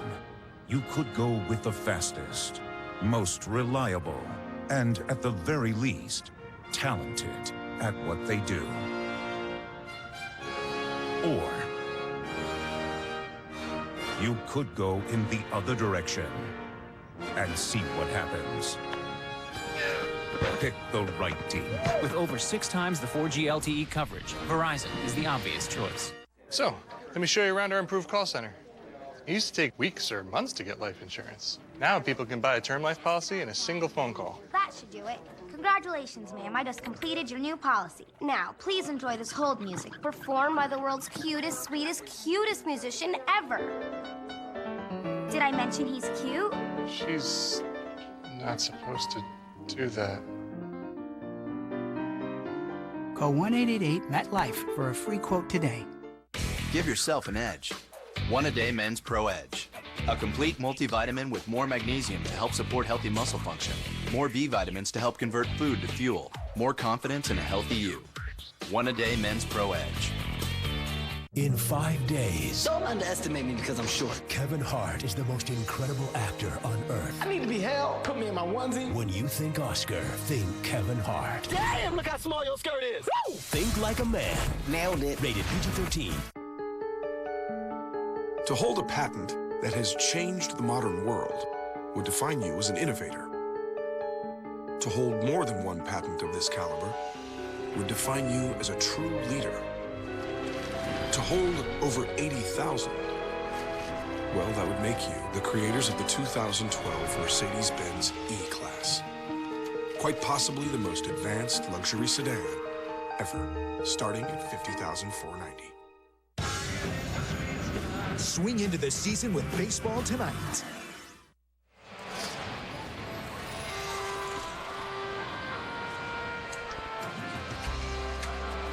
Back in the Bronx. Here come the Angels. They've added another run. They've got the bases loaded with 2 outs here in the 7th inning, now trailing only 8-5 as David Robertson comes out of the Yankee pen. Last year, as we mentioned, a remarkable season. Look at the ERA, look at the opponent's batting average, and look at the strikeouts compared to the innings pitched. Robertson was an all-star a year ago, and he comes on and out early. He's the 8th inning guy, but Soriano could not finish this inning, so Robertson will face Trumbo in a huge spot, obviously, in this game. Trumbo represents the game's go-ahead run, a scenario that seems so unlikely a couple of innings ago.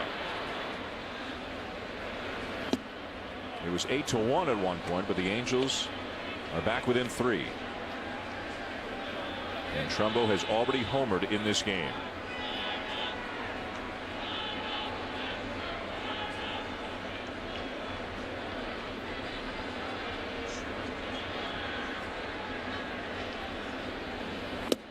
Right there with a strike, 1-1.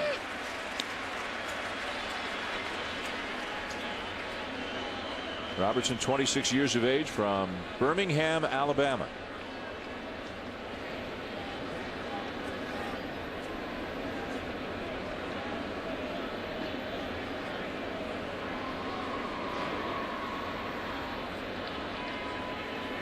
Gave up only 1 home run, Tito, all of last year. J.J. Hardy hit it in 66 2/3 innings, allowed 1 home run. You see more hitters come back to the dugouts after they struck out, shaking their head. His ball just seems to have that late life, and he throws it out of his uniform. They don't get a good look at it. And again, there's so many swings and misses in whatever he throws.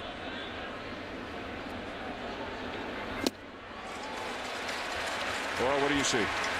Well, he comes set really close. He doesn't even let the hitter see where his hands are gathered. So, as Tito says, he throws out of his uniform. If you can picture what the hitter is seeing, he's not seeing the arm until the very end, and he carries his hands together, guarding his arm swing till very late. And then the ball comes out with very good velocity and late life.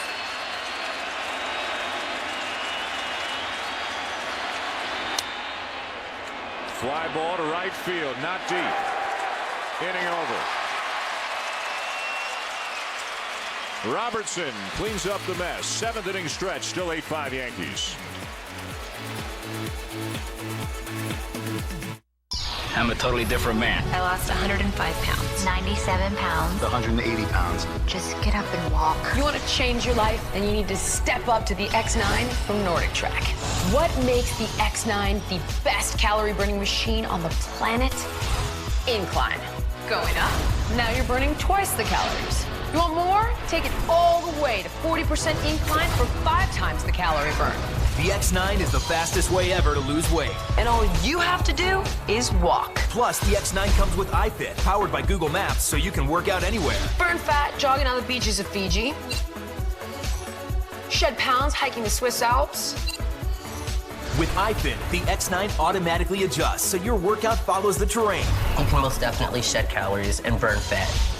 You can just walk the calories off. Get this innovative machine for $0 down and a free upgrade to Rush Shipping. To order, call 1-800-383-4153 or go online today. If you believe the Mayan calendar, on December 21st, polar shifts will reverse the Earth's gravitational pull and hurtle us all into space, which would render retirement planning unnecessary. But say the sun rises on December 22nd and you still need to retire? TD Ameritrade's investment consultants can help you build a plan that fits your life. We'll even throw in up to $600 when you open a new account or roll over an old 401k. So who's in control now, Mayans? His murder is familiar to me. Edgar Allan Poe was the original master of horror. My writing has become the inspiration for an actual killer. Now, his every tale will be brought to life. We are in need of your unwholesome expertise. Is this another of your stories? I'm afraid so. Dear God. I'll send you to hell! The Raven, rated R, April 27. You know what that is? That's the sound of a mid-size sedan that doesn't whine when you step on the gas. That's the most powerful V6 engine in its class that also gets 29 miles per gallon on the highway. It's a very rare bird indeed. That's why we put wings on it. Lease the 2012 Chrysler 200 Limited Sedan for $199 a month for well-qualified lessees. There's a lot of home improvement centers out there, but does paying more for less mower really improve anything? That's why Sears brought the latest Craftsman line here, to put our money where our mouth is. Welcome to the turf war. Compare any Craftsman tractor, mower, or trimmer to any other brand, and we guarantee Sears has the lowest price. You won't find a better deal there or there. And if you do, we'll match it and give you up to $100 to spend on anything at Sears. It's a turf war, because your lawn is worth fighting for. Want proof? See our prices and theirs at Sears.com/compare. Deep right field. It's gone!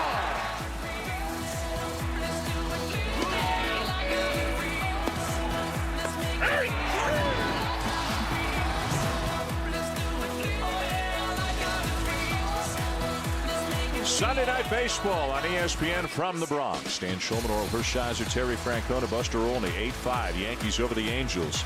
David Robertson just got a very big third out as the Angels left the bases loaded in the top half of the inning. Now to the bottom half, Alex Rodriguez, Robinson Cano, and Mark Teixeira. A-Rod 1 for 3, had an RBI single in the third. David Carpenter on the mound, still for the Angels.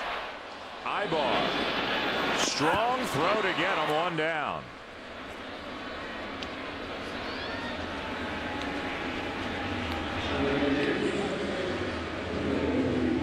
A-Rod now 1 for 4, that'll bring up Cano. The Yankees got 1 in the second, got 4 in the third to chase Jerome Williams, got 3 more in the fourth on the home run by Derek Jeter, and since then have just 1 hit. As they bat here in the bottom of the 7th, they're actually being out hit by the Angels 10-8, but they are leading 8-5.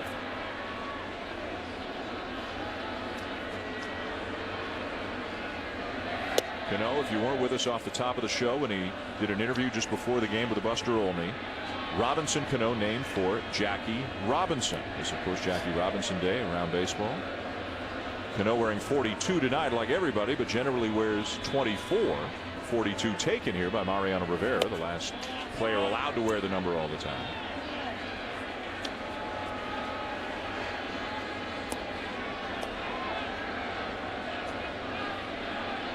And there's proof.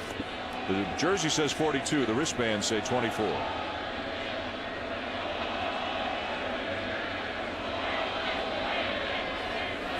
When you walk into the Yankee clubhouse, which is palatial. I'm just going to use that. You know what? It's unbelievable. You stole my word. Really? Oh, yeah. Your word was palatial? I think I didn't. It's something else. With the retirement of Jorge Posada, now it's real estate, right? Location, location, location. And Jorge Posada retired. And there's a big double locker available at the far end of the clubhouse, right beside the off limits to all us regular folk area. Derek Jeter's got the double locker on one side. With Posada retiring, Robinson Cano got the other locker. It's a little status. Ball 4. That's kind of the gated community. Yeah, that's of right. The locker room. That's right. You know, it's a private club. Yeah.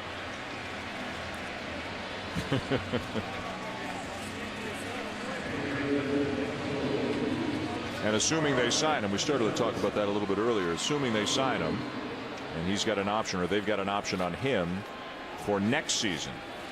So he, at this point, would be a free agent after next season. We've just seen a couple of second basemen sign some pretty big deals. But Cano would appear to be in a different category, that he would break some records. Let's go down to Buster for his thoughts. His agent is Scott Boras, who actually has raised the possibility of maybe discussing some sort of a restructuring of his contract for this year and for next year because he has options. I think the Yankees are basically going to sit back and wait, knowing that at some point when Cano becomes a free agent or if he nears free agency, they're going to have to pay top dollar to keep him, especially given that Scott is his agent. The Yankees, I don't think, are going to engage anytime soon. Maybe they'll talk in the offseason, according to the sources I've spoken with. And you can see he's as good as it gets when you look at second baseman in baseball today. And the Yankees want to stay below the luxury tax threshold, which I believe is $189 million in 2014. After that, you're heavily taxed. But they've got some big deals. The guy at the plate, Teixeira's got one. A-Rod's got one. Sabathia's got one. Jeter's got one on a shorter term basis.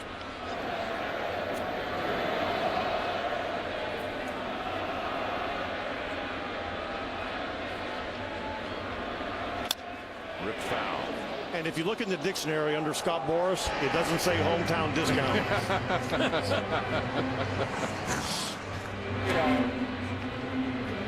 Here's some of the obligations the Yankees have. A-Rod for this year plus 5 more. Teixeira and Sabathia for this year plus 4 more. And the three of them on average making about $65 million a year. That's more than some teams pay. All 25 guys just going to those three. About 3 or 4 teams. And again, they're all older players. I mean, A-Rod, by the time that contract is done, will be in his 40s. It's an interesting study when you get into those mega deals for older players. Mm-hmm. How do they really turn out for the ball clubs? And the Angels, of course, looking at the same kind of situation with Albert Pujols, year 1 of a 10-year deal. And if you could get to ownership or general manager and ask them, not in public, but what their view or their opinion on what a successful contract would be, you know, what they get out of that contract, because it's hard to imagine every player doing that every year. You know, fulfilling that contract every year from day one till it's over. That's just not very realistic. But if you're the Angels, as an example, and you get a World Series or 2 in the next 4 or 5 years, even if Pujols tails off dramatically at the end of the contract, you're probably saying it was worth it. Exactly. Runner goes. Strike 3 call. Throw down on a bounce, and safe at second is Cano.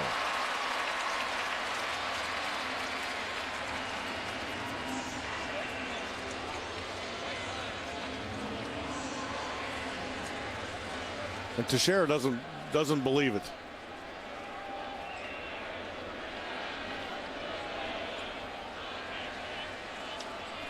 Yeah, he thought it was away, and he was strong. You know, you don't see him stay up there very often. Let's see if he's got a point. It's a pretty good pitch. Yeah, it was right there. It's not away. Iannetta might have made it look worse than it was, the way he reached across. There's a lot of moving parts on that pitch. Yeah. And that pitcher. So 2 down, a runner at second. Swisher 0 for 2 also has a sac fly.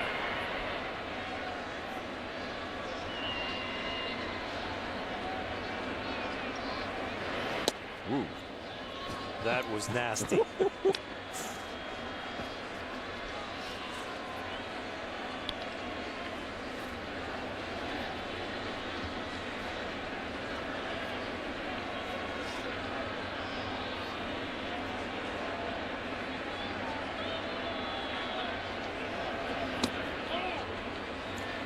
First pitch slider, swing and a miss. Second pitch changeup, down and away. He's got a 91 or 92 mile an hour fastball with some sink on it. I think we're going to be hearing more about this young man, huh? He's got those glasses. You're hoping he can see you. Up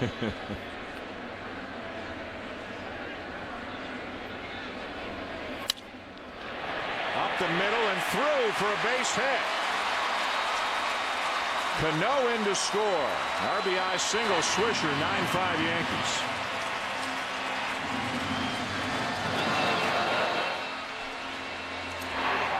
Goes back to the Cano Stone base, that run right there. They continue to push because this ballpark is playing very offensive tonight.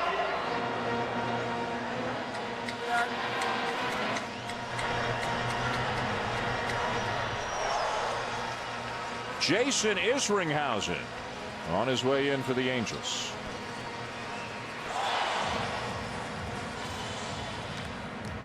To hear every story from every angle, go to ESPNradio.com. According to the signs, Ford is having some sort of a big tire event. I just want to confirm a few things with Fiona. How would you describe the event? It's big. I mean, in terms of savings, how would you sum it up? Big. In your own words, with respect to selection, what would you say? Big. Okay, let's talk rebates. Mike, they're big. They're big. Get a $100 rebate plus the low price tire guarantee during the big tire event. So in other words, we can agree that Ford's tire event is good-sized. Big. Big. Lately, there's been a seismic shift in what passes for common sense. Used to be, we socked money away and expected it to grow. Then the world changed, and the common sense of retirement planning became anything but common. Fortunately, TD Ameritrade's investment consultants can help you build a plan that fits your life. Take control by opening a new account or rolling over an old 401k today, and we'll throw in up to $600. How's that for common sense?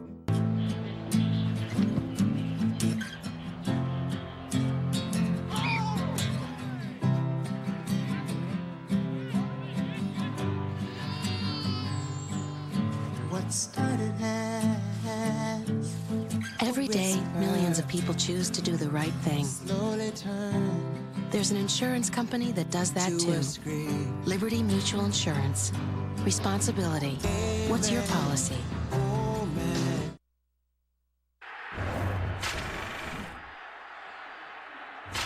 It's about a guy who endured and persevered through so much to be a great player, to be a great role model for us. At times, people have to stand up and make a stand and do what they think is right. What Jackie Robinson did was incredible. I've got a chance to pitch a couple times with Jackie Robinson Day, and it's very special to be able to put that number on and just represent, you know, what he stood for. This guy withstood a lot of things, and had he given up or quit, I wouldn't be here today. And the memory and legacy of Jackie Robinson honored throughout baseball today and in every Major League ballpark every day. The number 42 is retired, as is noted here in Monument Park in the Bronx. On the 65th anniversary of Jackie Robinson's Major League Baseball debut, we honor a legend whose enduring impact will never be forgotten. Visit MLBcommunity.org to learn more. New pitcher for the Angels, right-hander Jason Isringhausen, 39 years of age. Made the Angels, signed as a non-roster invitee. 300 saves in his career. Angels down 9-5. Raul Ibanez is the batter. How about Isringhausen? Of course, had some big years for the Cardinals. Some big save numbers over the years. You were looking at his numbers with the Mets last season. When he broke in with the Mets, he was just a flamethrower. He and Octavio Dotel broke in about the same time, and they both became very good pitchers and really understand the game. And have both extended their careers beyond where their arms really should say that maybe get to a point where they should start thinking about retirement. But they have learned so much about the game and can execute at a lesser velocity, and they still are very effective.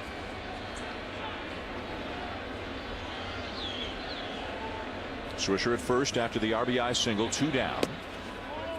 Wasn't Jason Isringhausen one of the Mets phenoms back in the? It was Bill Pulsifer, and there was 3 of them. And through injuries and things like that, they got derailed. Trying to think of the other one. Paul Wilson. Paul Wilson, Isringhausen, Pulsifer. Yep.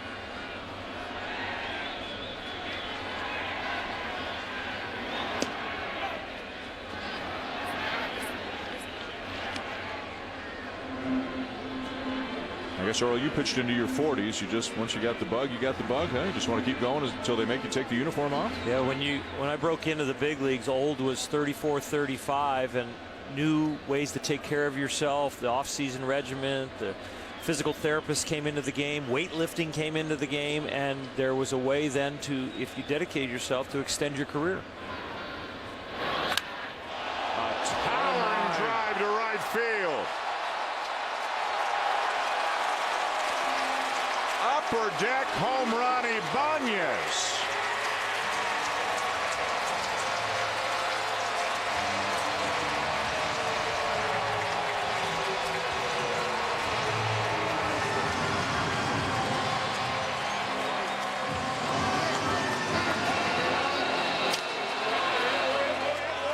Well, we've talked about how this ballpark's a pretty good place to hit down the right field line. I don't care what ballpark Raul Ibanez was hitting in.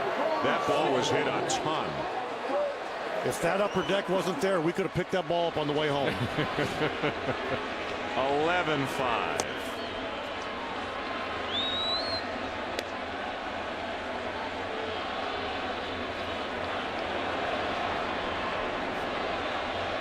The Angel bullpen continues to struggle. Ibanez saying, where'd that ball go? Nick Swisher's telling him.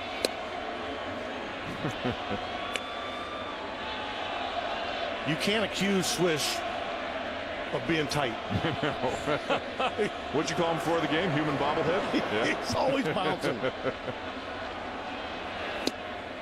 3-0 to Martin. But you know what? He's good for a clubhouse. Yeah. Oh. I was about 30 feet from him in the clubhouse, and I said, hey, Swish. He got out of his chair and walked towards me. Most players make you come to their locker. Ball 4. Another look at Ibanez's home run.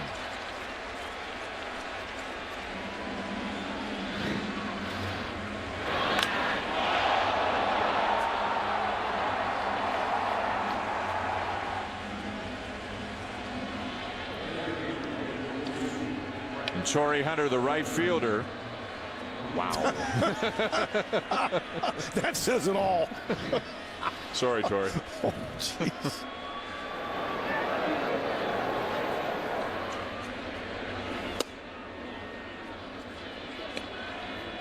You know, and that's the good part of this game, because you come back tomorrow. You don't have to wait very long. They're going to get on a flight. They're going to get in late in the morning on the West Coast, but they play again tomorrow, and that'll be forgotten. Angels opening up a series with Oakland tomorrow night in Anaheim. The Yankees are home to the Twins beginning tomorrow night. You can see it on ESPN.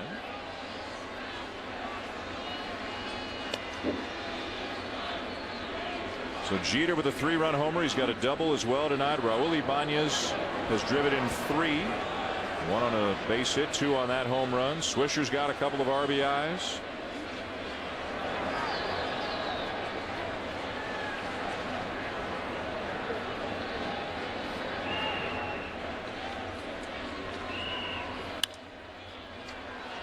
Popped up down the left field line.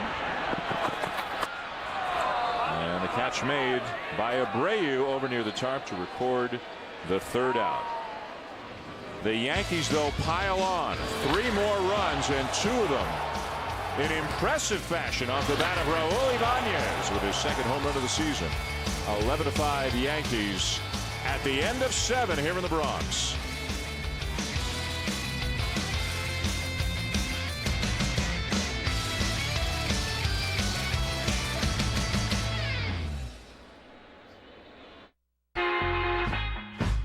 Taco Bell has turned real nacho cheese Doritos into the shell for Taco Supreme. Introducing the Doritos Locos Tacos. Completely surprising, yet somehow inevitable. Only at Taco Bell. How could a luminous protein in jellyfish impact life expectancy in the U.S., real estate in Hong Kong, and the optics industry in Germany? At T. Rowe Price, we understand the connections of a complex global economy. It's just one reason 75% of our mutual funds beat their 10-year Lipper average. T. Rowe Price. Invest with confidence. Request a prospectus or summary prospectus with investment information, risks, fees, and expenses to read and consider carefully before investing. Mischievous rain had an ominous plan, but safety was brought by the Michelin Man. Stop up to 31 feet shorter than a leading competitor with the new Michelin Defender tire, backed by a 90,000-mile warranty. Michelin, a better way forward. We're going to Cabo. Can't afford a vacation. Oh, yes, we can. Kayak compared hundreds of travel sites in seconds and found us a very low price. Holy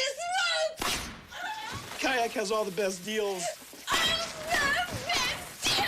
I love you. I love you too.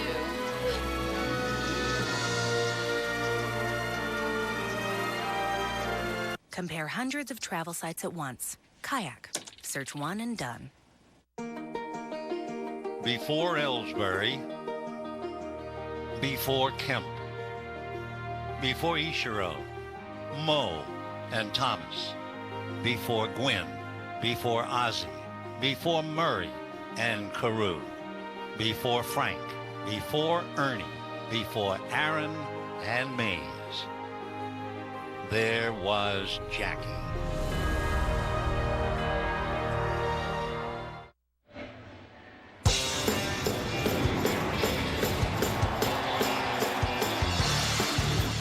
Welcome back to Sunday Night Baseball, presented by Taco Bell. To the 8th inning here for the Bronx. Yankees 11, Angels 5. Raul Ibanez with a towering home run at the bottom of the 7th. Sunday Night Baseball on ESPN with Earl Hershiser, Terry Francona, Buster Olney. I'm Dan Schulman. David Robertson back to the mound after he got the last out of the 7th. It was a big out then. It was 8-5. Bases loaded. He got the out. Yankees tack on 3. Feels like a whole different ball game all of a sudden. And don't think Ron Gardenhire of the Twins isn't happy that that happened, because most likely David Robertson won't be available tomorrow. Twins in here to begin a 4-game series. Twins are actually already here. They played this afternoon, and they're in New York. They're going to get a little more rest than the Yankees will. His Torres has singled, walked, and doubled, scored a run, driven in a run.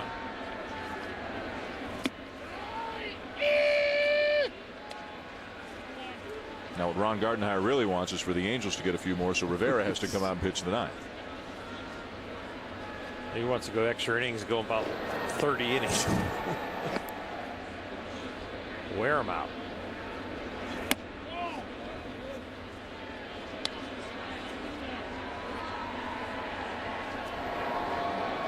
The life of the closer.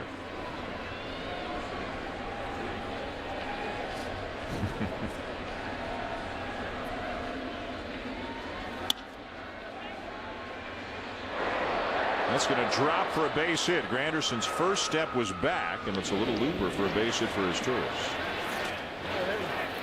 Coming up next here on ESPN, stay tuned for SportsCenter. A busy day. Some of the top stories they'll be covering on SportsCenter. A look around baseball. Jackie Robinson Day all around the major leagues today.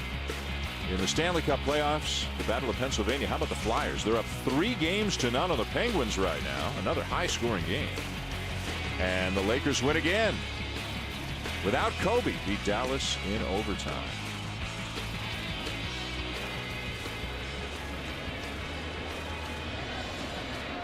Leadoff man aboard for the Angels here in the 8th. Here's Iannetta. He's already homered. 2-run shot to right field back in the 5th. High in the air to center field. Granderson there for out number 1.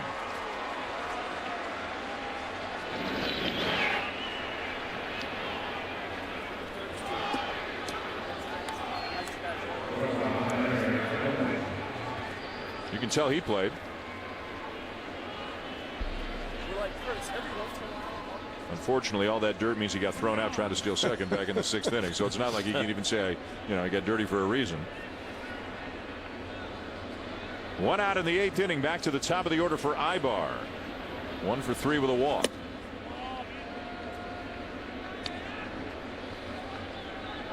Ivan Nova and Jerome Williams were the starters tonight. Nova 6 innings, 4 runs, in line for the win for the Yankees. Williams 2 2/3, 5 earned runs, on the hook for the loss right now.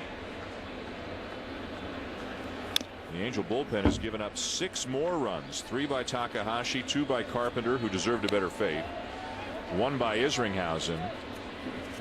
And one of the areas of the Angels you look at, Terry, and you say, boy, I wonder how this is going to work itself out, is the bullpen. They've got some questions. And they have some moving pieces. And until they get settled in, and again, their offense kicks in gear on a consistent basis, and their starters get them deeper, they're going to do some mixing and matching. And a guy who gets sent down here But as they get into the grind of the season, you'll see that start to repair itself. As Herron and Weaver and the guys they have in their rotation, Santana, get deeper into a game, these things won't happen. Those starters need to continue to extend their pitch count to show that they can pitch out of their own jams, so you don't have to go to the bullpen quite as fast. And that should ease the bullpen burden, but they're going to need some higher quality arms after the first half is over when they get into the race.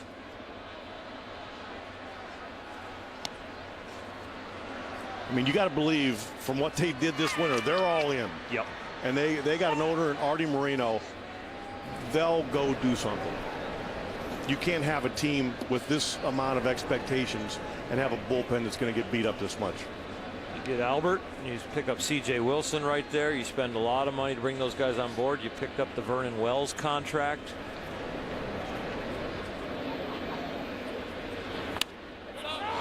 Oh, screamer into the seats above the third base dugout. All the Angels looking up to make sure everybody's okay. Looks like everybody's all right. Let's go down to Buster Olney. General managers say that if you're out there looking for a reliever now, the prices are off the charts. Yeah, you can call the Pirates about a Joel Hanrahan, but they basically would ask for your 3 top prospects and your firstborn male child. One reliever that might be interesting to watch is Grant Balfour of the Oakland Athletics. Oakland has no illusions that they're going to contend this year. He's paid $4 million for this year, $4.5 million in an option year. I think that Oakland would be more willing to listen at this time of year than a lot of other teams. And there you can see the numbers, not what you need if you expect to contend out of your bullpen. But again, it's very early and tough to draw too many conclusions through the first week and a half of the season.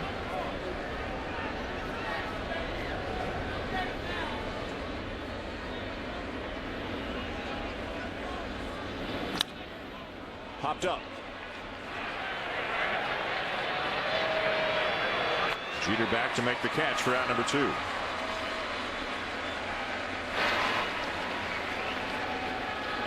Don't forget, more Major League action. It comes your way tomorrow night and Wednesday night. Tomorrow night right here from the Bronx, it'll be the Twins in town to take on the Yankees. And then Wednesday night baseball at 7 Eastern over on ESPN2, the Texas Rangers and the Boston Red Sox. That's this week on Monday Night Baseball presented by USAA, and Wednesday night baseball on ESPN2. It looks like our friend Mr. Boone is gone for the night. He was here before the game in the clubhouse doing his work, was here at the game, but it looks like he's back home getting his beauty sleep and resting up for tomorrow's game with Sean McDonough, Rick Sutcliffe, and Tim Kirkjian.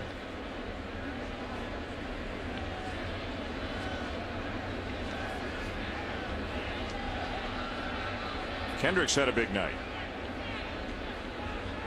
A home run away from the cycle.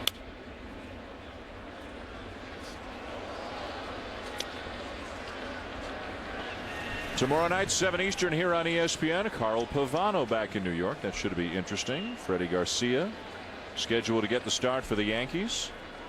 Coming off a rough outing that featured 5 wild pitches. Twins just hoping to have a healthy Mauer and a healthy Morneau and see where that gets them this year. Talk about Tim Kirkjian being here tomorrow. Kind of fun watching the Sunday baseball tonight thing they do in the afternoon with Buster. You know, being on this side now and not being in a uniform, you see how much these guys love the game and respect the game. It's kind of cool to watch. How hard they work to gather the information too. A self-described seamhead is the way Tim Kirkjian put it on Baseball Tonight last Sunday.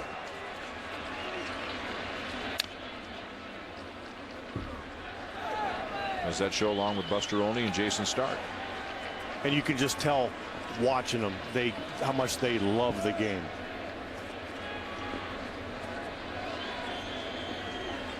We did that little bus tour in spring training a little with Tim. Yep. And when you go to dinner with him, I mean, we're fighting to talk, but it just oozes out of him how much he cares about the game, and I love that. 0-2. It's scary when you hang out with people that know your career better than you do yourself. You know? And you walk around ESPN, and that's what you feel like when you walk through the halls. And then you run into Buster and Tim, and then you go, oh, my gosh, the amount of knowledge that they have. How about the questions I'm sure Tim asked you at times? And you're like, you remember that game, that specific event? You want to know a story? You Buster. couldn't give them enough stories. Yeah. It's fun. Buster's the same way. They're just fun to be around. Buster, look left. Buster, you tweeting? Are you tweeting right now? You're tweeting, aren't you? When you got 400,000 followers, you got to keep them up to date. Let's go, Buster. Get your mic. What? He just tweeted. What'd you just tweet? What'd you just type? He just tweeted about Ibanez's home run. I'm going to tweet that I think you guys ought to leave me alone.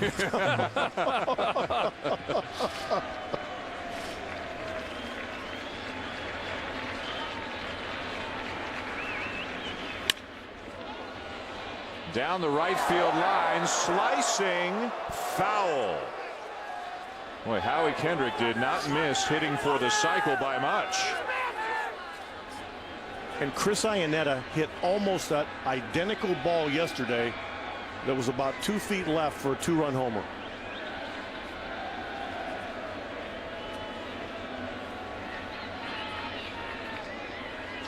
Now he's thinking about it, right? He's human. He knows he needs a home run for the cycle, right? Oh, yeah. He definitely knows. About 4 or 5 feet. It's one of the few ballparks that's close. At 314.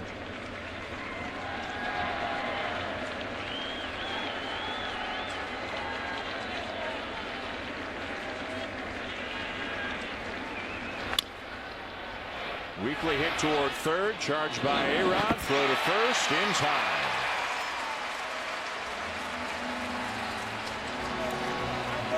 On to the bottom of the 8th here in New York City with the Yankees up by 6. With the all-new E-Trade 360 investing dashboard, free streaming quotes, all your investments, positions, and even your trade ticket are all on one customizable page. See the all-new 360 investing dashboard at E-Trade. BCS arm switches on. The crossover. A rolling embodiment of compromise. We can save it. We have the technology. Capable of building a crossover worth driving with breakthrough fuel efficiency. The all-new Mazda CX-5 will be that crossover. Better, stronger, smarter. We build Mazdas. What do you drive?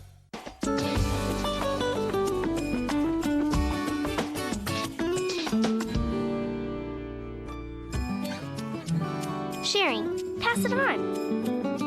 A message from the Foundation for a Better Life. I want to go home. No, you must stay. I can't stay here. But we have a chariot for you. I don't want a chariot. It's big and powerful like you, yet nimble and compact like us. And it's luxurious. Oh. The entirely new Acura RDX. Intelligently built for the size of your life.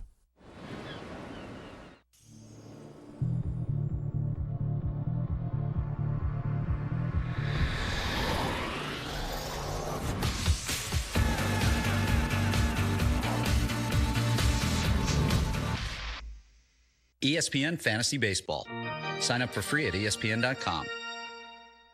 This copyrighted telecast is presented by authority of the Office of the Commissioner of Baseball and may not be reproduced or retransmitted in any form, and the accounts and descriptions of this game may not be disseminated without express written consent. ESPN's Sunday Night Baseball is presented by Taco Bell. Sometimes you gotta live Moss. And in part by Think Like a Man in theaters April 20th.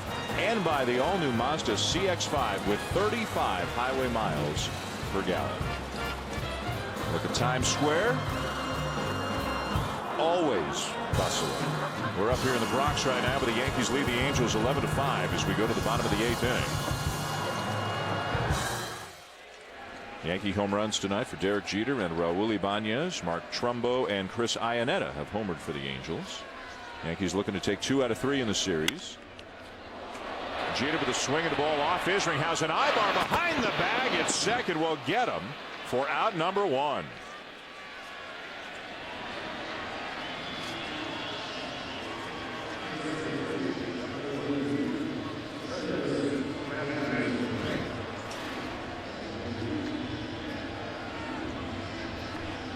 Oral, how close do you feel to the hitter on something like that? A lot closer when it's hit hard. I'll tell you what. It comes back at you in a hurry, and it's hard to get that dimension of where to get your glove. Your reaction is you're shooting your hands at a blur, and hopefully you've just done it enough and had enough reps that you get the right spot. Here's Granderson 0 for 3 with a walk. Into right center field and down for a base hit.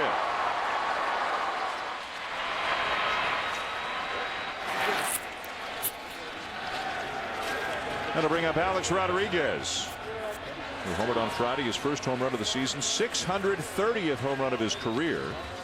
Now look at the top home run hitters of all time. Barry Bonds, the leader, with 762. Hank Aaron at 755. Babe Ruth third at 714.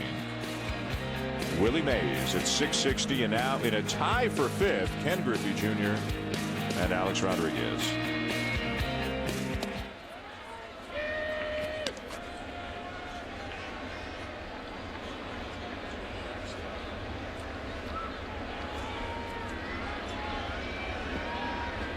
"36 years of age, signed for 5 more years after this one." Breaking ball for a strike, 0-2. In 2017, he's going to make $20 million at the age of 41. Albert Pujols is going to make $30 million at the age of 41. The most home runs ever hit by a 40-year-old is 29 by Ted Williams. A-Rod gone on 3 pitches. You're paying for the production from right now. All right, when it's all said and done, who's going to wind up with more career home runs, Alex Rodriguez or Albert Pujols? Pujols? I go Pujols. Again, it depends on health. Yeah. And you can't forecast that, and that's what's scary about those contracts.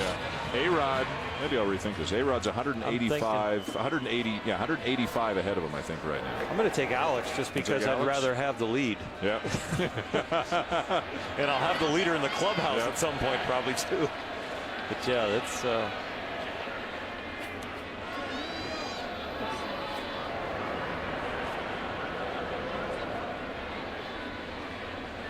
Here's Cano. 1 for 2 with a couple of walks. He scored 3 times tonight. We should get Buster's take on who's going to be ahead on that one. Buster tweeted that we should leave him alone, so we're going to leave him alone. Even if he did pick up 1,700 new followers after we had that exchange last half inning. We should get a commission. Like he needs more followers.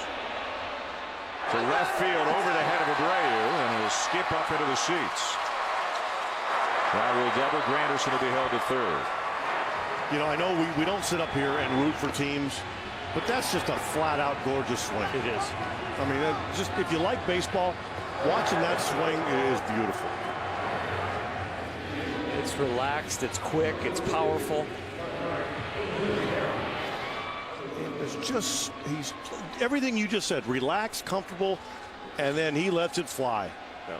It's like a snake uncoiling. He just kind of gets it ready, and then the food arrives and he just snaps at it. That's gorgeous. So second and third, 2 down for Teixeira. Curveball for a strike. Teixeira tonight 2 for 3 with a walk. He has singled, doubled, driven in a run, stolen a base.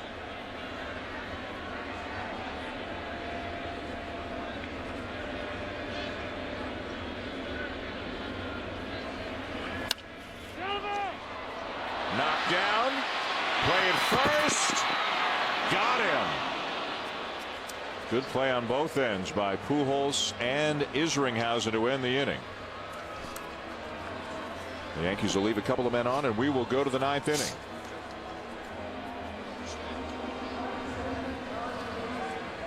And we'll keep it here during the break as we get ready for the 9th inning. Sunday Night Baseball on ESPN. Dan Schulman, Terry Francona, Oral Hershiser. Well, we have seen the Angels a couple of times. Terry, what's your take on this team? So many expectations coming into the season. Yeah, and again, when you watch 1 or 2 games, you know, you can come away with, you know, I think for the long haul they're going to get their bullpen fixed, and they're going to have a legitimate chance to go deep into the postseason. What about the offense?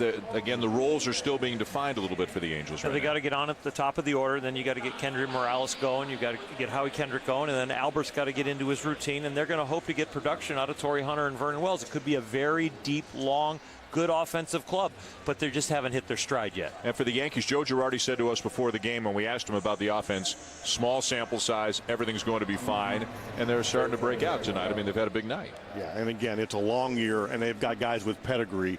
You just run them out there and just stay out of their way and hope they figure it out sooner rather than later. You like what you saw from Nova tonight? I did. I think, you know what, he battled through. He didn't have his best stuff, but they got a good effort out of Robertson. After that, Soriano kind of, just didn't do his thing. But, the thing I like tonight, too, is Alex Rodriguez hasn't had the best of luck with the bat. He's had some great plays at shortstop where they've hurt his hits, but he's played good, solid defense, and he's really helped them that way. So you see him concentrating on both sides of the ball, even though things aren't falling in for him yet.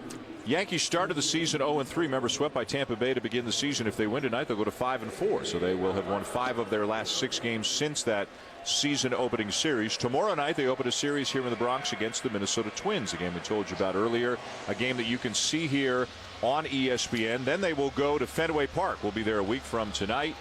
The next Sunday night telecast as the Yankees take on the Red Sox, then to Texas, then home to Detroit. So some tough series coming for the New York Yankees. The Angels will fly home tonight, and they will begin a homestand with a 4-game series against Oakland tomorrow night. Then Baltimore comes to town before the Angels come back across the country again and play Tampa Bay and Cleveland near the end of the month.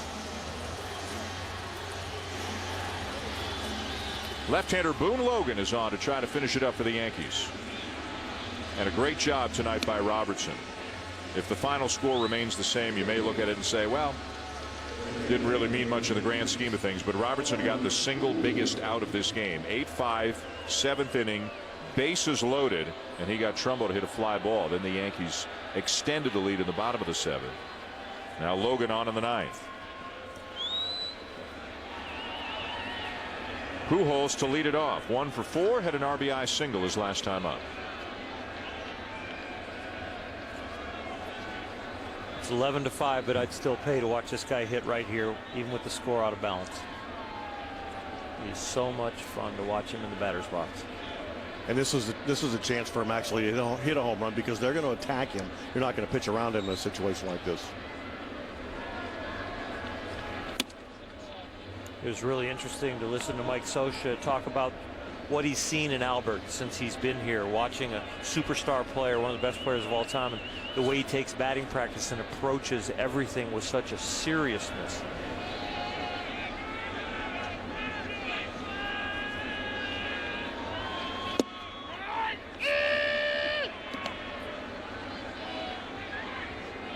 On my Twitter account, they've been asking me, what is Jim Joyce saying when he calls a strike? And I thought it sounded like he, it's and high then right. he. But that sounded the opposite. Yeah, I think it's high he. High he. High he. What did he say at Bowling Green when you were there together? Falcon. That was our mascot. Every once in a while you say something that goes right over my head. I'm just a little taller.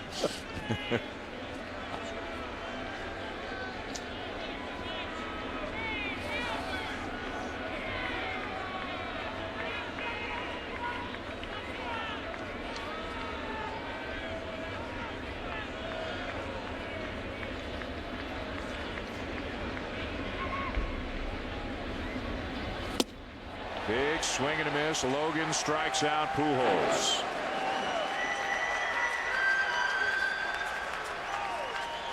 One down in the 9th. One of the big moments in this game back in the 4th inning. Derek Jeter with his 2nd home run of the season.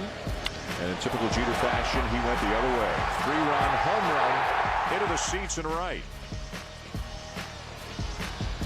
Derek Jeter is tonight's Chevrolet player of the game. 2 for 5 with a double and a homer, 2 runs scored and 3 RBIs.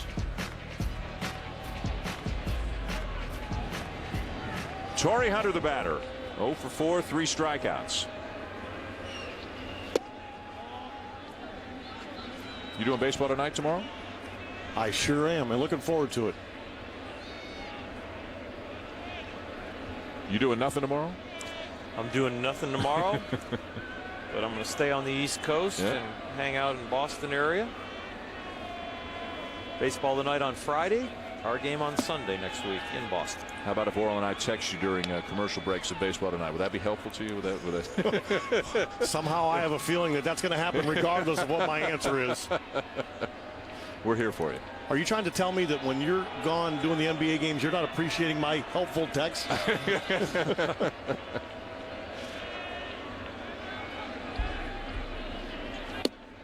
On the corner, 2-1.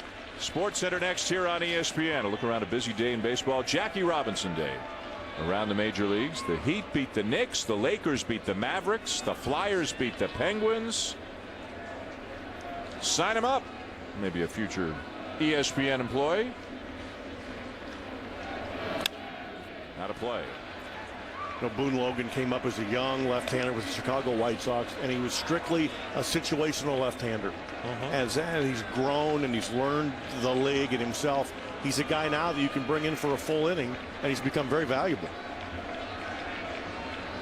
I like his poise out there. I like the way he continued to execute pitches, and he concentrates no matter what situation you bring into. And one of the number one things a manager can have is know what's coming out of that bullpen door. Effort and preparation. And 95. That works too. Yankee bullpen, Soriano's appearance notwithstanding tonight, the Yankee bullpen's been terrific so far this year. Just in case.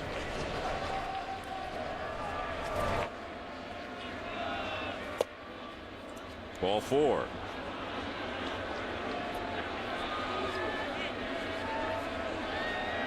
And I think they feel pretty comfortable, and I know we talked about it earlier in the game, about the depth in their organization. A guy like David Phelps that threw 5 innings yesterday out of the bullpen, and there's some other young kids they got coming that they think are going to be pretty good big league pitchers. Young kid named Banuelos and Betances are both younger, but they both have a chance to be really good. Vernon Wells. High fly ball down the right field line and back out of play. The Yankees have always had a reputation for hyping their prospects a little bigger than they are, but you really think those two have a chance? The kid Banuelos, last year of spring training, he pitched a game and started a night game up in Tampa, and I was teasing Brian Cashman after the game. I said, I'm glad you got him out of there because I thought maybe you'd want to take him north. I mean, this kid looked that good. Just had a setback, I think, a lat muscle in his back on the DL right now as Wells pops another one out of play. They were raving about him in spring training, how he had straightened out his delivery, or got some of the kinks out of it. The ball was coming out of his hand. He was commanding so much better. But there's a lot to like in this kid.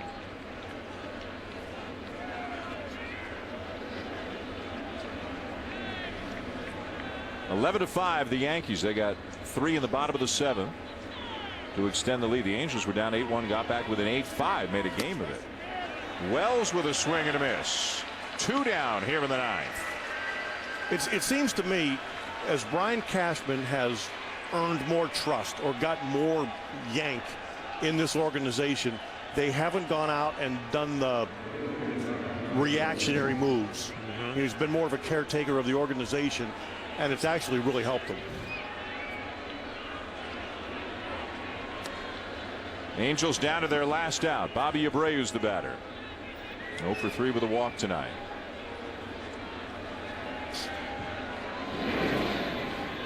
Playing behind the runner at first as Abreu hits one hard down the right field line, but foul.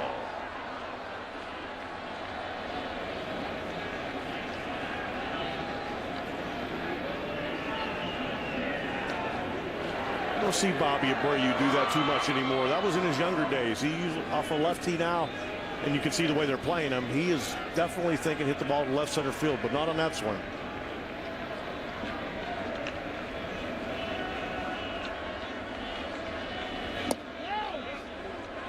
On the appeal, he didn't go.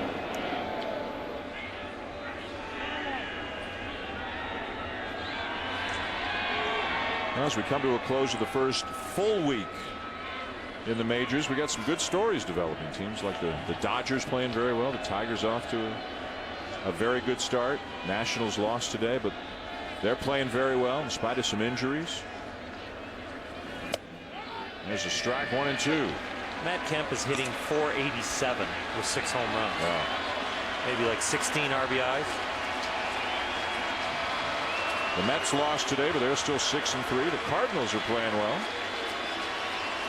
Yankees with a win tonight would go to 5-4. The Angels with a loss would drop to 3-6.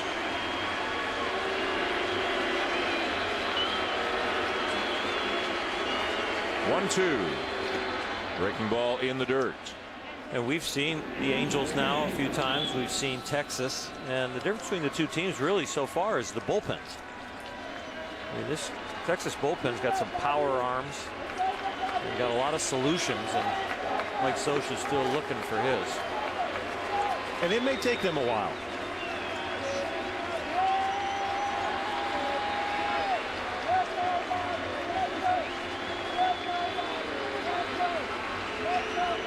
And that's the ball game.